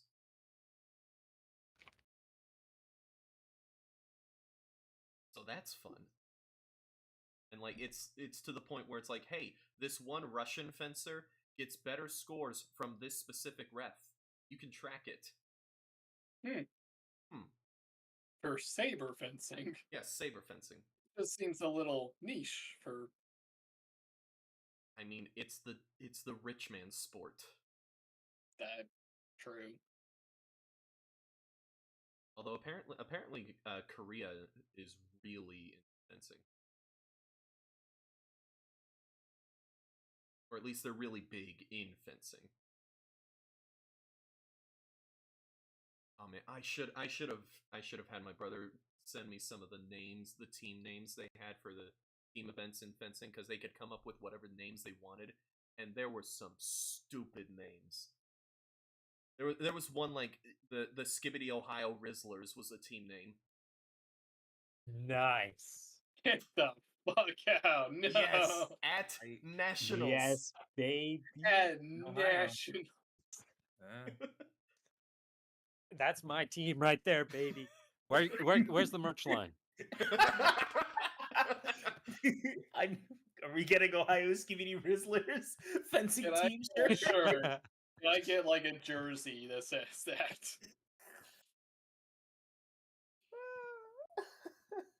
The Skibbity Ohio.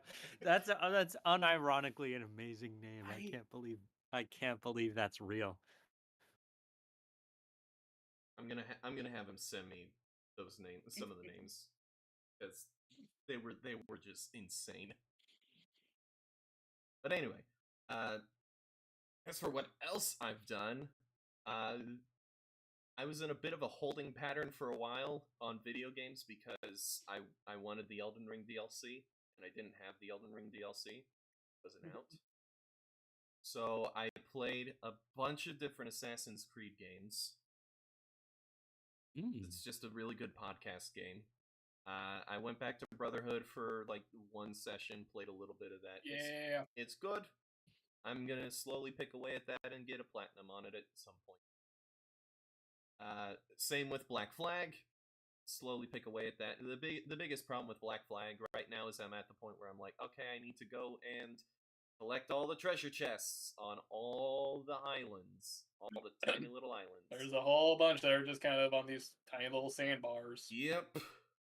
Yeah, the sandbar treasure chests are a pain in the butt. Yep.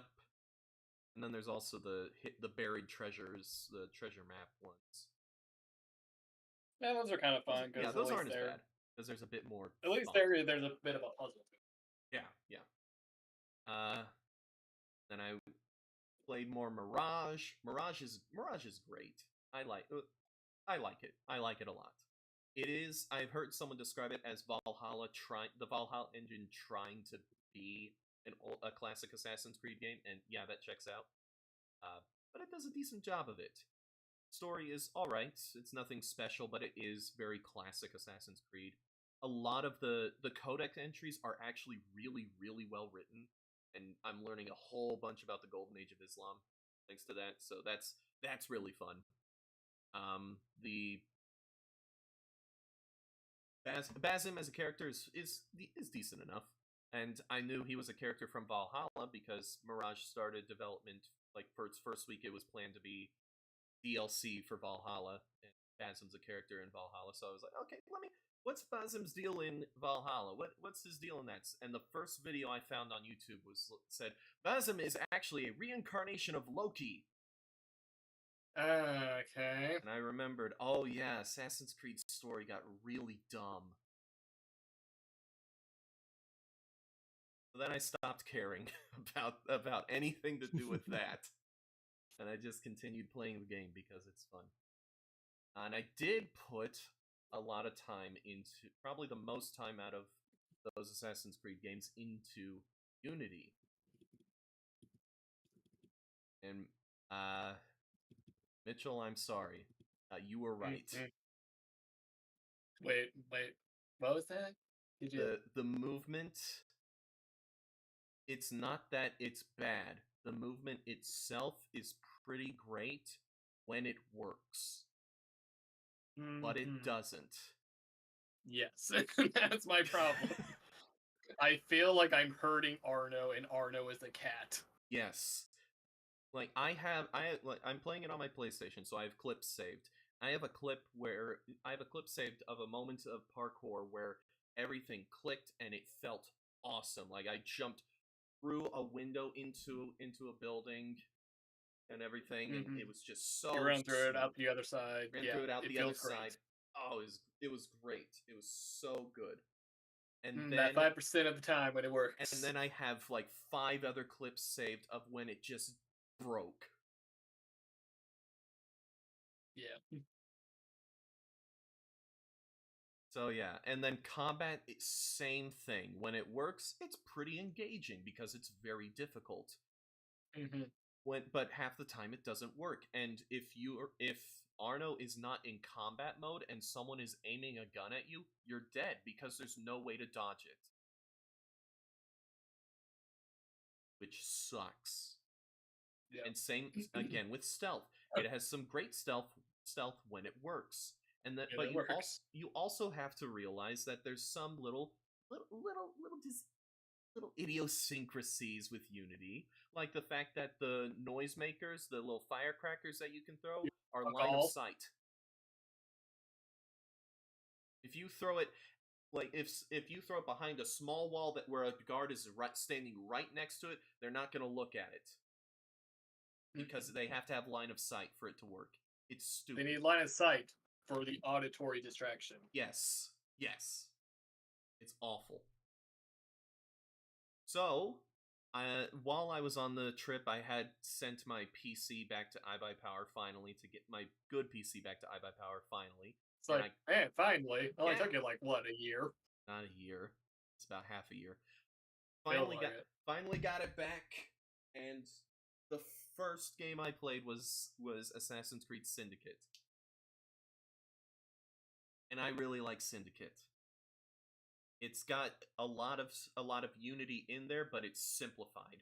Because Unity's problem was that it was way too ambitious. So movement works in Syndicate. The only problem with Syndicate's movement is that London is not as good of a playground for parkour as Paris was, because London has bigger streets, has wider streets. But I like the grappling hook. So yeah. It's fun to zip between rooftops when I'm going to a quest marker, and it might be one of the few Assassin's Creed games where running on the roof is actually faster than running on the ground. And combat's very different, but it freaking works. When I press, anytime I'm in combat, or if I'm out of combat, if someone's shooting at me, there's a prompt to dodge. When I'm out of combat. And stealth is really good. The throwing knives are a bit OP, but they're fun and it works. And the social stealth is also even better. There's a mission where there's like a little riot outside in front of a statue, and if you break the barriers, the crowd will push through the barriers, giving you more cover. Nice. One of the only games where they do that, because after this they basically abandoned social stealth. It was Assassin's Creed big selling point. Better than was Assassin's Creed Witcher. Yep, before it became just Witcher 3 Lite. Diet Witcher 3. Speaking of Witcher 3, now that you got the PC back, I did do a little bit of Witcher 3. because I'm still waiting for you to finish it the first go around, Yeah, or at least get far enough that I can get back into Witcher 3 again. I'm in Skellige, I'm doing side quests. I did finally finish one of the side quests where it starts in Novigrad and then goes to Skellige. I finally finished out one of those. Had a great Witcher ending because side quests in this game are fantastic. Mm-hmm. Great. Yep. Love Witcher 3. I also did like a session of Warhammer 40k Darktide. That game's great. It has also had significant updates since the last time I played, so I have to kind of relearn a lot of stuff. But it's fun. And then I played a crap ton of Elden Ring. Oh. So There we go. leading up to the DLC's release, I got tired of not playing Elden Ring, so I found a lead build on TikTok. I was just scrolling through TikTok, and a build came up. I was like, yeah, let me do that. I'm gonna do that. And I said, screw it. I'll start a new character and I'll do that.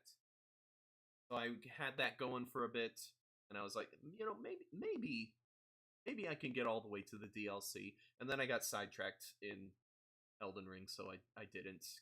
So I just used my character that I beat the game with to do Elden Ring, or not the DLC. The DLC is fan-frickin-tastic. It is the best part of the game. Nice. They fixed the balance between overworld, dungeon, legacy dungeon, cave, and interesting encounters. The overworld has a lot of those, like in the big dungeons. There will be those loops back on itself, the secret areas and everything, and it'll secretly loop all the way back to the main area. They have that in the overworld now. There's a lot of fun. The new Nice. weapons are all great. They're a lot of fun. There was one bug with one of them where you could just obliterate anything with the perfume bottles, the new perfume bottle weapons. I've heard of this. Yes. Yes, it was stupid. You could almost one shot like some of the beefiest bosses in the game. Like, what? Elden Ring players found exploits that allowed them to one-shot things? What? Crazy. Like, there's already a million ways to one-shot Moog, one of the bosses you have to beat to access the DLC. Yeah. Oh, and congratulations to Moog. He finally beat the allegations. He did beat the allegations. He beat the allegations. Good I for don't you, know enough. Moog. I don't know enough about Elden Ring. You should play it at some point. Okay. We had I just gotta beat Dark Souls 3, Mm-hmm. and then Bloodborne, Mm-hmm. and then maybe Sekiro. Mm-hmm. Yeah, we had a name for Moog prior to the DLC, and that was Moog Lester. Mm-hmm. Yep. But don't worry, with the DLC, he successfully beat the allegations. He beat the allegations. It turns out he did not mug-lest anyone. He was actually Mick-lested. Yep. Okay, that's actually great. I haven't heard that one before. Yes, so I won't get there's some good story stuff in the DLC. Unfortunately, people did not care about spoilers this time around. I had like a day or two with the DLC before I went on the trip, and before the end of the trip, I had already seen someone say what the final boss was, and I was like, dang it. That was my Yeah, I problem know with what the Persona final 5 boss is Royal. too. So I won't spoil it because I'm not a jerk. But yeah, the final boss was rough in terms of difficulty. Oh my gosh, that is the hardest thing in the game. That is harder than Millennia. Yeah. I will say I've gotten better at these games since the first time around with Elden Ring, because I could feasibly do it without summoning Mimic Tear. I did end up summoning Mimic Tear in the second phase just to get through it. Hypothetically speaking, I could have done it. Well, I was using a great sword, so I really when I did buffs, I buffed myself. So really, when you think about it, I didn't actually beat the game. You Really? can't. Unless I go through and beat the game at level 1 with no armor, no weapons, none of that stuff, then then I can. If I do that, then I can say I maybe beat Yeah. If I do not beat the final boss to death with my fists and nothing else, I have not fully completed the game. Yes, exactly. So yeah, I summoned Mimic Tear in phase 2. I spent a good hour or so on the boss before then, and I got phase 1 down pretty well. Phase 2, they might have gone a bit far with some of the effects, because sometimes the difficulty comes from I can't see the boss. But it is Yep. freaking beautiful. Soundtrack is incredible. So I summoned Mimic Tear in phase 2, and the third try after I started doing that, I beat the boss. So I've gotten decent at these games. Nice. Yeah. My favorite boss is now that they've made is now in the DLC in terms of gameplay and music. It is Rellana, the Twin Moon Knight. She's the Oh yeah. freaking best, and oh my gosh, that was such a fun fight.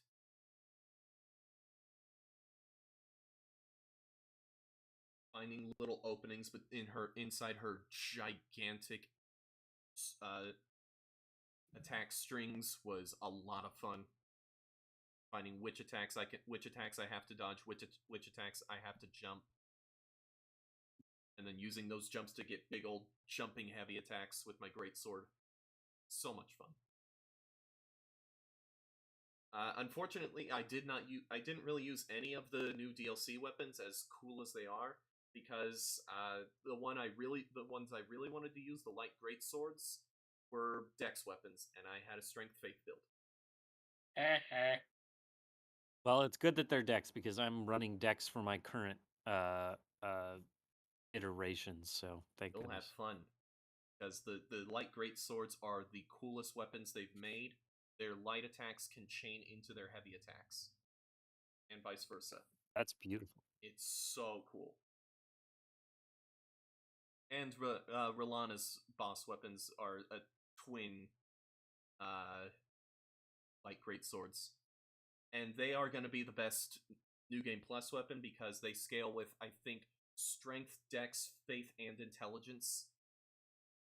God dang. I will eventually be using those when I take that character into New Game Plus for whatever. But yeah, that's Elden Ring, and after I beat it, I wanted to play more, but I didn't want to play more Elden Ring, so I decided, you know what, I never beat Sekiro. Let me go back and do that. I had gotten to Genichiro, but it had been so long, I decided, you know what, I'm going to start over on this game. And now I am well past Genichiro. I've gotten to the point where I am on the path of the good endings. I beat freaking Guardian Ape. Took me about 3 tries for Guardian Ape. And Very nice. And I beat the Headless Ape, the Guardian Ape Redux, where after the first phase, he summons in another Guardian Ape. And I beat that first try. Nice. Felt really good. Yeah, I'm getting in the swing of Sekiro. But I'll be honest, while I was playing Sekiro, part of my mind was just thinking, man, I really want to play Lies of P again. But I don't want to start Nice. I don't want to start a New Game Plus, because I don't want, when the DLC comes out later this year, I don't want to go into that for the first time in New Game Plus. So today I finally just gave in and started a new file. Last time I went with a Dex build, I'm going with the Strength build this time. Gonna bonk all these enemies. Biggest bonk stick I can find. Yeah, Lies of P is incredible. I've seen a ton of video essays talking about Lies of P and talking about all the Souls games. And Dark Souls 2 defenders continue to be delusional. That's life.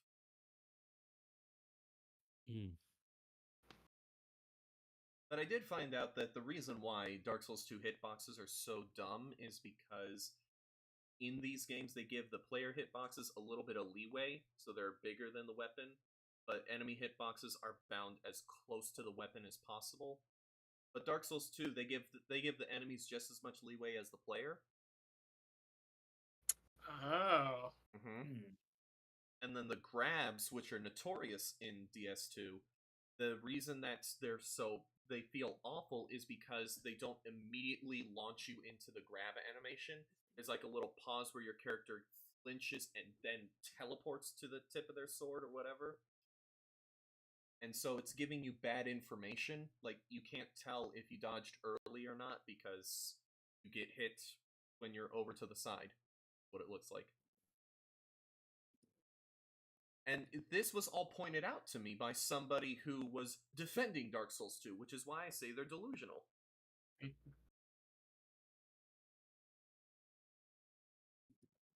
But yeah.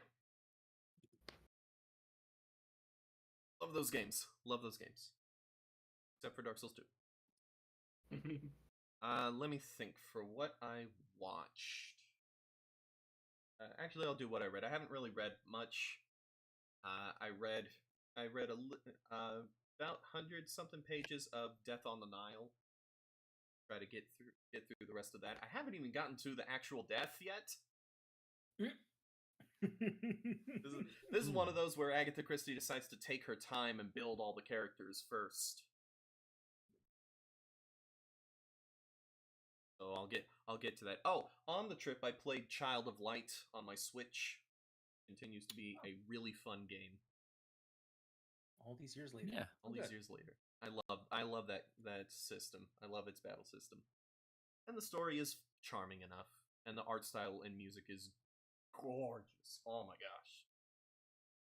But boy, did it run down my Switch's battery fast. Uh-oh, Switch 2 can't come fast enough. Can't come fast enough.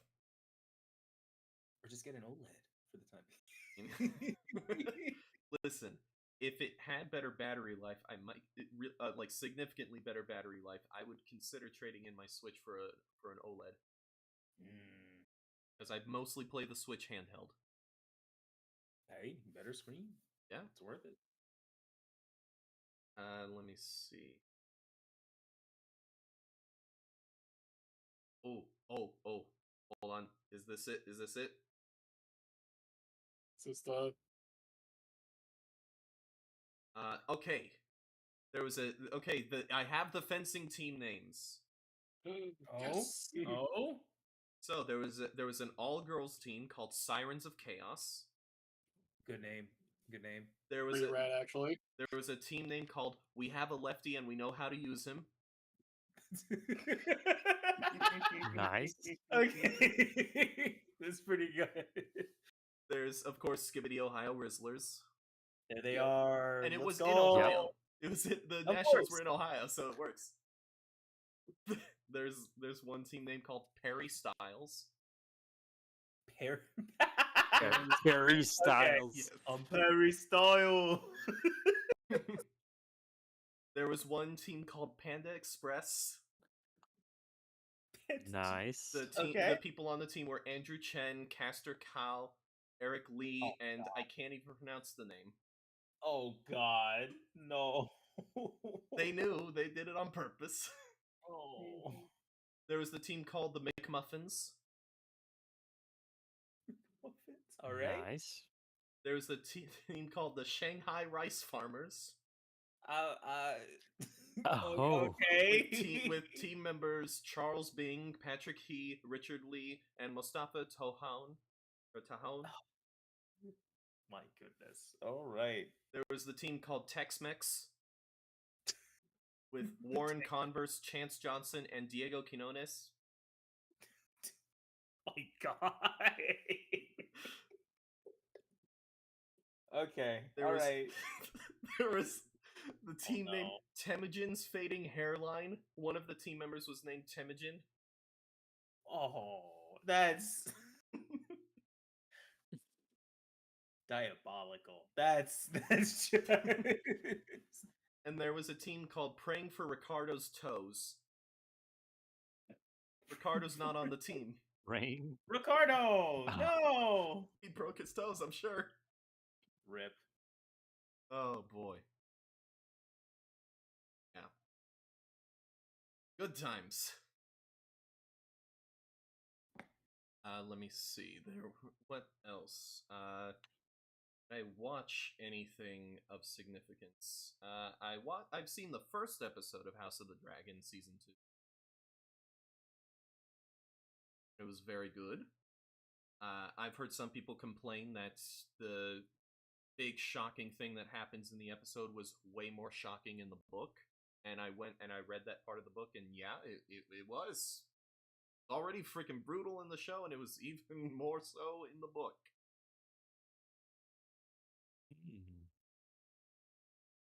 So I haven't caught up with it yet, so I need to catch up on that, and I need to catch up on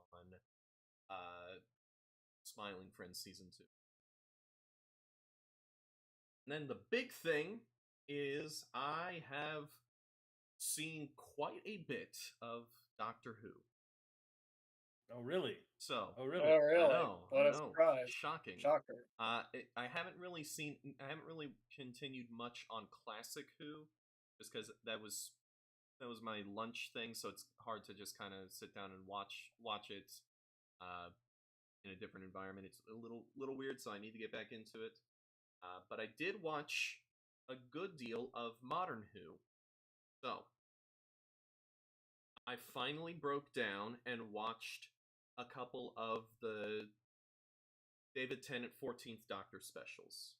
There were 3, and I watched the second and third one because I saw a couple videos describing them. First one, everyone just about universally agrees is bad, just straight up bad, because it takes one of the best plot. It's number one, the plot is dumb, but it also takes one of the best storylines and one of the best conclusions to a storyline that was ever in Doctor Who, and just kind of hand waves it away. Along with being particularly preachy, even by Doctor Who standards, which Doctor Who can get fairly preachy sometimes, but it's usually done in a tasteful way. This one, not so much. A video essay I watched about it called it performative progressivism, which really strikes the nail on the head. But I did watch the second and third one. The second one was the one that was mostly universally praised. Like, there were some people, the worst I ever saw about it was, it's okay. Or it feels more like a middle of the season episode and not a anniversary special. The best I heard was people comparing it to Midnight, the David Tennant episode. And those people are crazy. It's not as good as Midnight. It's all right. It has moments where it's really good, and then moments where it's not quite so good. It's kind of a doppelganger episode, and it has fun with some really cool practical effects. And it's a bottle episode where the Doctor and Donna are stuck on a spaceship, and there's a monster in the spaceship with them, and the monster transforms itself to look like the Doctor and look like Donna. So they have to figure out, like, which is which. So there's some cool stuff there. The way they beat the monster is good at first glance. If you start to think about it too much, it starts to kind of fall apart a bit, but it mostly works. The worst parts of the episode are the beginning of the episode and the end of the episode. The beginning of the episode, they find Isaac Newton they run into Isaac Newton, and the only reason it's there is so that they can make a joke about they accidentally changed the name of gravity to Mavity, and that's it. It's not funny, but that's the only reason it's there. And then yeah, but the rest of the episode was pretty good. Not incredible like the way some people talk about it, but it was good. It was definitely the best of the specials. And probably the best episode of Modern Who that I saw in this session of watching a ton of Modern Doctor Who. Then I watched the third special, and that one had a lot of fun moments, but it was kind of a hot mess. It's called The Giggle, and it's the one that has Neil Patrick Harris playing the villain. And he's playing a frickin' villain from the first Doctor's run, who hasn't shown up since the first Doctor's run. So that's a fun pull, especially for an anniversary special. This is the episode that felt like an anniversary special, but it didn't really do it particularly well. They bring in a character from Classic Who, and she's just kind of there. And her and the Doctor have like one conversation, and that's it. Anytime Neil Patrick Harris is on screen, he steals the show. He's having the time of his life.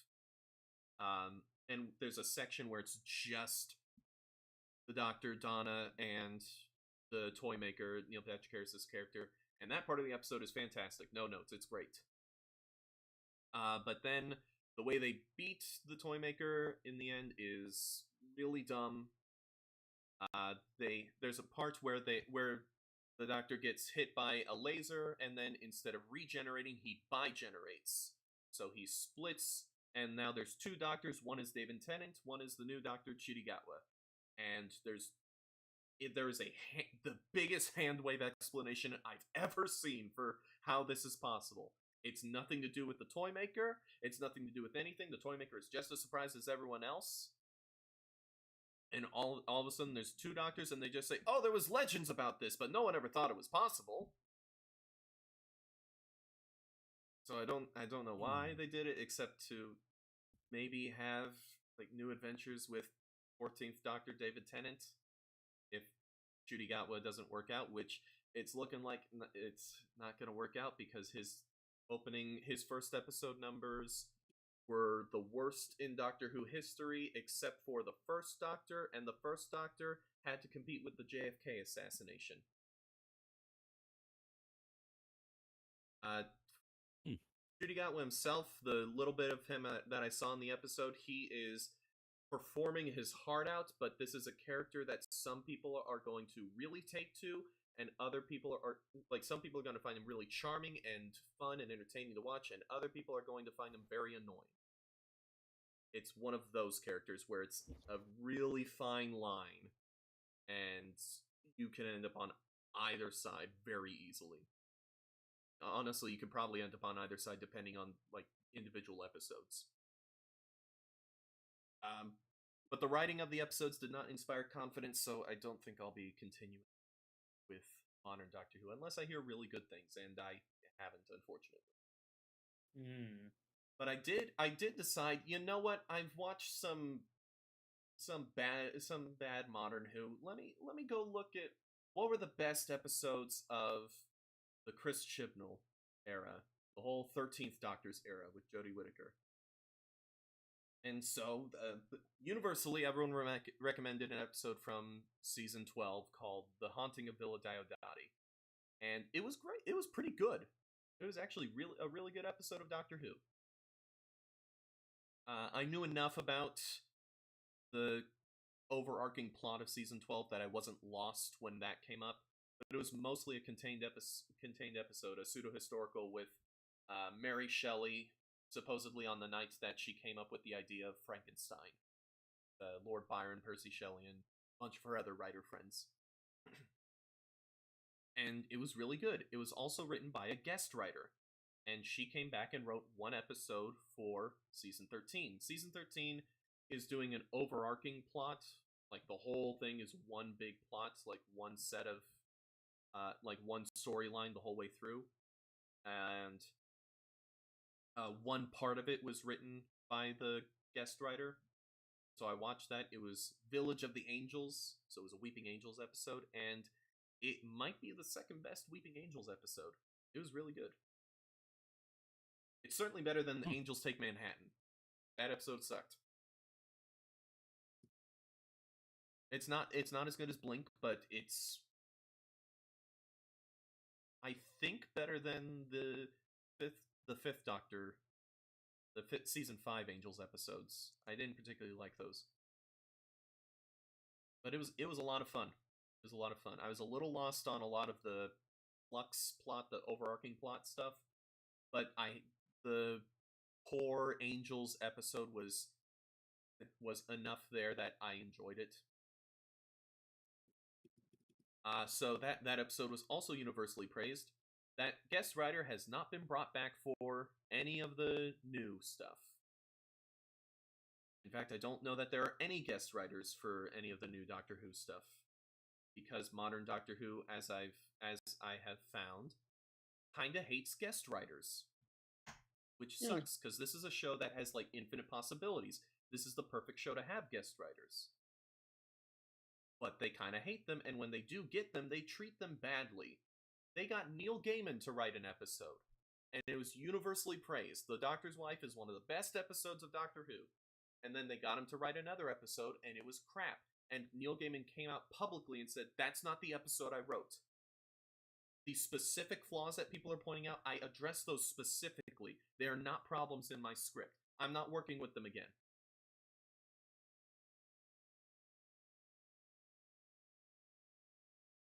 So yeah, that sucks. And I also find it really suspect when they say that nobody will take the job of running Doctor Who. Nobody wants to be showrunner for Doctor Who. I find that really suspect. I think you could find one guy who wants to run one of the biggest legacy sci-fi television shows. But whatever. That's inside BBC politics. But I did watch a couple other episodes not written by that guest writer. I watched a New Year's special episode called, dang it. I forget what it was called, but Chris Chibnall apparently didn't like doing Christmas specials, so he did New Year's specials. And this one was actually pretty interesting in concept. It's the Doctor and companions end up in a storage building on New Year's Eve, and there's two people in there: a lady who's running the place and a guy who's coming in and checking and putting stuff, storing stuff in the building. And then a Dalek shows up, and at midnight, by the time midnight strikes, everyone's dead. And then suddenly they're back at like 11:50. And they kind of remember that they just died. But before they can figure anything out, midnight hits, and by the time midnight hits, a Dalek has killed all of them. And so they're like, okay, we're in a time loop. What's going on? And they realize it started at 11:51 this time. So each time they go through the loop, they get less and less time, and another Dalek shows up each time. So the concept is really interesting. The actual execution is a little lacking. The character writing in particular is not that good, and there's a lot of moments where the episode is like, this is the time for character moments. That time, the character time moment is over. Time for plot. Plot is happening now. There's no time for characters. Which kind of sucks. But it's better than a lot of the other examples I've seen of the Chris Chibnall era, so he might have gotten better as time went on. And then I watched the last episode of the of the 13th Doctor's era, The Power of the Doctor, which is a big anniversary special. Was it an anniversary? No, it wasn't anniversary special, but it was a big this is the end of an era special. They even brought in a bunch of old Doctors to cameo, and they brought in some classic companions as well. And honestly, the classic companions were used better than they were in the anniversary specials with David Tennant. Like, they were actually really well integrated into the plot, and they were necessary in the plot. And they deal with the fact that they were kind of left by the Doctor, and they haven't seen the Doctor in decades. That was fun. But it also has a moment where a character is in trouble and about to be killed by Daleks, and then another character shows up out of nowhere, hasn't been mentioned at all, and just saves them and says, and there's no explanation for how they got there because they're in an active volcano. And they just showed up out of nowhere. This guy's an old man. How did he get there? Magic. Yes. Yeah, there was a lot of dumb stuff. But I see why people like it. Because there is some cool stuff, and if you're a classic Who fan, there's some nice moments there. I won't say they're particularly good or well done, but the moments themselves and the actors do a good enough job that you feel the emotion. And they did at the very end of the episode, they have a little moment where all the companions talk. They get together and they just have almost like an AA meeting where they talk about their adventures with the Doctor.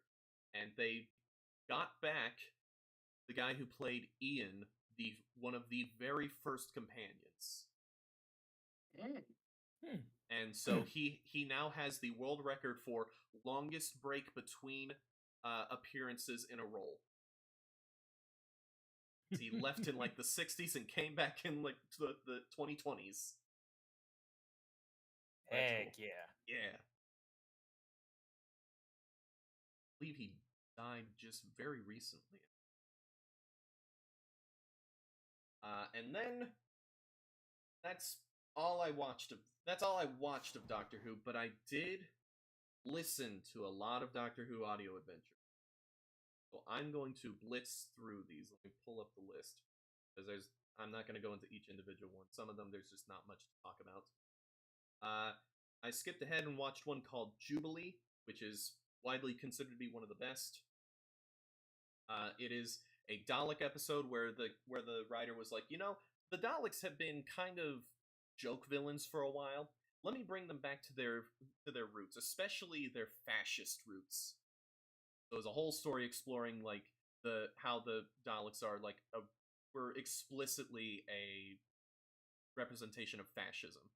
So that was really cool. And they got that guy to when they rebooted Doctor Who, they got that specific writer to come in and redo that episode a bit for the episode Dalek in the Eccleston era. There's a lot of similarities between the two episodes, but it is significantly different because in the modern Who, in the show, it's trying to reintroduce the Daleks as an entity at all, especially to people who've never seen Doctor Who. And in the audio drama, it's more reintroducing the fascist elements of the Daleks specifically. But it was a lot of fun. It was a really good episode. Going back, I finished Storm Warning, which was the first new 8th Doctor adventure. It was a lot of fun, good setup for the 8th Doctor, and it's a decent place to start, actually, with the audio adventures, because you don't have to know anything about the 8th Doctor, because the BBC doesn't have the rights to the 8th Doctor's movie, the awful TV movie. Next episode is another 8th Doctor one called The Sword of Orion. It's basically Alien, but with Cybermen instead of aliens. Or instead of xenomorphs. And it's a lot of fun. Next one is The Stones of Venice. It's an episode that they go to a future version of Venice where things are slowly falling apart, and I actually don't remember a ton about that one. I just remember they went to Venice, the future, when it's like sinking. A lot of dystopian elements there, but it was cool. I remember liking it. I just don't remember what happened. Next one was Minuet in Hell, another Eighth Doctor adventure. This was, I think, the longest one that I listened to. It was like 2.5 hours long. And it's the Doctor goes to America, and there's like supposedly a new state in America that's about to be made, but there's a lot of satanic elements involved, which are just, of course, the demons are aliens in disguise. But the Doctor is there, and he has crash landed and lost his memories. There's a lot of interesting stuff there. It was fun. A lot of fun. Next one is a 5th Doctor adventure called Loup Garou. It is werewolves in Brazil. That's really all I can say about it. It was fun. There was some decent character stuff there. Next one was a 7th Doctor adventure called Dust Breeding. The Doctor goes to a planet, an alien planet, of course, and on that planet there is the sentient dust that kills people and like turns into monsters. And one of the ways it kills people is just by filling their entire body with dust. So they do an autopsy on someone, and instead of blood, it's just dust that comes out. It's fun. Next one is a 6th Doctor adventure called Blood Tide, and it's the Doctor on I forget was it the Beagle? The Darwin's ship. I think it was the Beagle. He's on the Galapagos Islands with Darwin, and the Silurians are there, so the lizard people. Yes, it is the Beagle. Yes, the Beagle. HMS. I thought so. It's been a while. And so there's some interesting conflicts there. Then another 6th Doctor adventure called Project Twilight. It was vampires, and it feels like it's setting up like future adventures because a lot of the characters have like unresolved endings. So maybe there'll be something there, maybe not. But the vampires were created through government experimentation, so that's fun. Oh man, hard to imitates life sometimes. And the way some of them are killed is really interesting. They're like supposed to be invincible, but they were given like specific weaknesses, and some of them were given like just vampire weaknesses. And so the vampire hunter knows each and every one of their weaknesses and is trying to brutally kill them. Like one of them, he floods a guy's car so that he gets killed by running water. Oh, smart. And then the next one was another 5th Doctor adventure called The Eye of the Scorpion. And I listened to this one, and for the life of me, I can't remember what happened. This was the most recent one I listened to, but I can't remember it. Oh no. I guess it's not a good sign. I guess not. I remember enjoying it, but I can't remember a single thing about it. So yeah. I don't know. Maybe that tells you more about it than anything else. But that's it for the Doctor Who Power Hour. I will have more. I listen to an audio adventure every Sunday. Every Sunday? Yep. It's ritual. It's a ritual now because I have like a decent drive to church, so I'll put it on, and then by the time I'm there and back, that's like half the episode. So I usually have to like make some food for the week, so I'll listen while I'm making.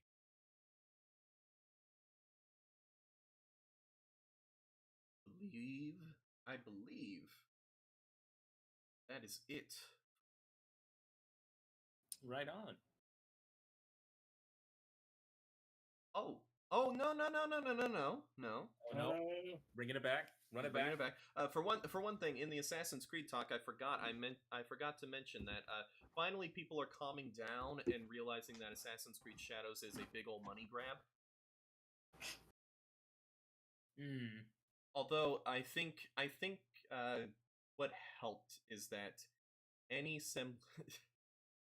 Ubisoft just kind of made a joke of the game because they had a gameplay demo, and they showed off some Yasuke gameplay, of course, and they have they have a bit of combat in there, and then you listen to the music in the combat, and you're like, huh, that is not what I would expect from a samurai game. That doesn't sound like samurai music at all. In fact, that just sounds like hip hop. Ubisoft, did you give the Black Samurai a hip hop track? That doesn't seem stereotypical at all.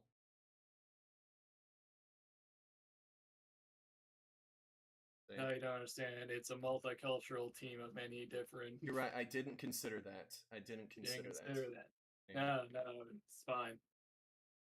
But I'm glad people are actually looking at the game and seeing what a big old money grab They it is. probably looked down below the box art and was like, "Hold up, what's with that $100 price Yeah, tag?" what's with that $120 price tag? They Hold on a finally second. scrolled down 2 inches and was like, "Hold up."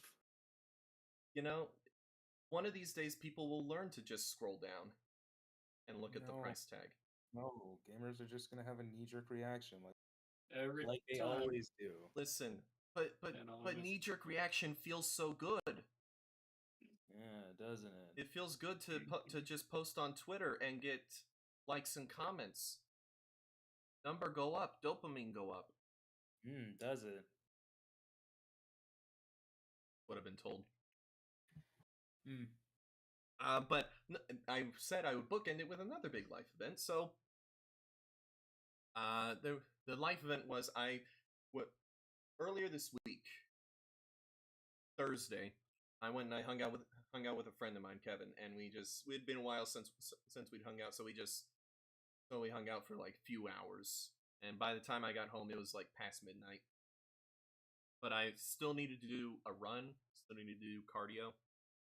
So I went for a midnight run, got back, showered, and by the time I went to bed, it was about 2 o'clock in the morning. So I go to sleep. Then a little before 3 in the morning, I get woken up by gunshots and police sirens outside my apartment. Yeah, fine. Directly outside my apartment. And there's a helicopter too, and the police are yelling at somebody to come out with their hands up. So I had no idea what was going on. And it was literally right outside my apartment in the parking lot. The police cars are parked like right in front of my specific building and my specific stairwell. I got really worried. And then a little bit later, there were a few more gunshots. And eventually, everything left. Turns out a car chase ended literally right in my apartment parking lot. Oh man. That's fun. So yeah, isn't that fun?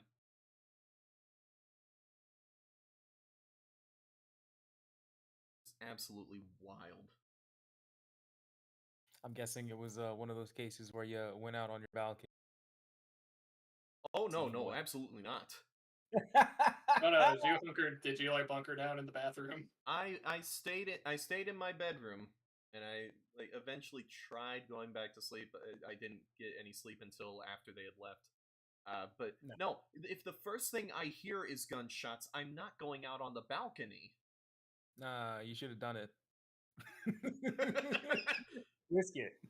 It's like watching a tornado, you know? It's not actually gonna hit you, right? Listen, tornadoes are just those things in the movies I watch. They're not real. Yeah, the movie Oh, Twister. shit. Twister. Speaking of In tornadoes. theaters- in theaters now. Big- You feel it, chase it. But nah, I would have been nosy as hell. If something had the gall to wake me up at 3 in the morning, bro, I'm getting my popcorn. I am getting over to the window and seeing what the hell is going on. When there's gunshots? Yeah, When there's gunshots, Jordan. yeah. Oh, put your head down. Jordan, No. I'll be honest. My first thought was, I haven't done anything. I don't think they're coming for me, but there's a not 0% chance that something happened and they think I'm involved. Well, yeah, that's why I go to the window first and be like, "Are they at my place or are they They somewhere were else?" in front of my steps. Oh, Lamau, whoops. I thought the gunshots might have been going into the floors below me. You know? They weren't. They were going like across to the end of the driveway, end of the parking lot. Because for some reason the guy decided to pull into an apartment parking lot. Smart. Very smart. Very smart. But yeah, honestly, what was going through my head was like some of the few videos I've seen where cops did like panicked and everything, and I'm like, I don't want to end up in one of those videos. Yeah. I don't want to end up in one of those. Fair enough. But Yeah, yeah, if speaking of you- tornadoes, If you look up the video of the incident, you can see my car. Oh, wow. nice. My car thankfully did not get hit by anything. So Thank goodness. All right, so don't link the video or else your vehicle your plate's going to be all over the I'm not playing the video on this stream. No. Do it. Besides, Yeah. they wouldn't be able to tell which car is mine. Never said which Mm, apartment I live multiples. Or did you? in. It's the one they're directly in front of. Exactly. Oh, you're right. We know the location. That You know narrows it who- down. Welcome. It's fine. But yeah, You'd speaking of you'd never be able tornadoes, to guess. You'd never be able I to have a guess. story real quick. Can I interrupt you? Yes. Speaking of tornadoes, did I tell you that I had to move apartments like a couple of months ago because my lease ran out? Oh, Oh no. no. So I had to find a new apartment. That's not really the story. But speaking of tornadoes, Oh no. we had like 2 tornadoes in 2 days Oh, during that time. So I Yeah. was moving in between tornadoes. That's love. fun. I was like moving boxes over, coming back to my apartment, hearing the tornado siren, and then just like sitting in the room, like watching the window, seeing if something was going to happen.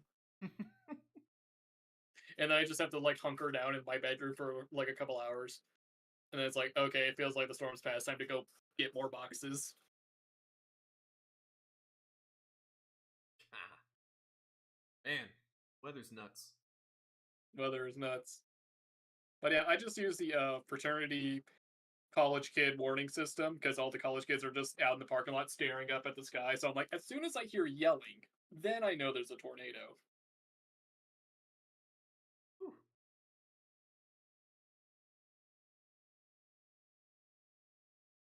Tornadoes, kids. Not even Those- once. They're not real. They won't hurt you. No, that's the Texan speaking. Don't don't listen to him. Don't listen to him. Tornadoes will hurt you. They they will Fine, level nah, it's everything you fine. care about. Like Just- if the No I one wanted comments, to, but I don't looked go at to the the window. radar and I was like dead set in the middle of the path, and I'm like, this is the one time I'm not going to do that. Look, if it's getting close, just grab onto something. Like your hat. This is the Wizard of Oz. I don't think that's gonna work. Look, if worst comes to worst, you end up in Munchkin Land. Oh, Ah, man, that sounds like hell, actually. it's the other side. Yeah, you know. But anyway, continue. Sorry about that. No, I was just gonna say there'd be no way you could tell which apartment's mine because the numbering on in my apartment is nonsensical. Like I've had friends over, and every time the first time they come over, they're like, "Wait, what? Wait, Mhm. what?"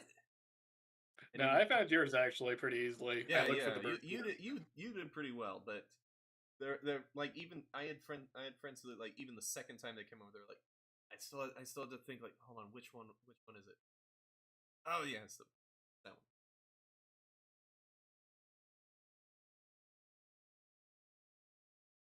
Yeah, that is it for me.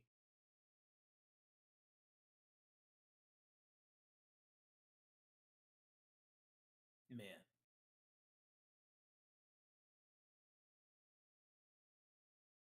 Oh, how's it still so hot in here? I I wonder. I wonder ends. if there's a. I wonder if there's a reason. I guess we'll never know. Never know. What month is it? It is July. July. What season is it? It is It's summer. Summer. You know. I don't know why I'm asking that. It has nothing to do with the heat or anything. It's like, don't patronize me. I gotta spend 8 hours a day outside in this heat, okay? Don't you patronize me.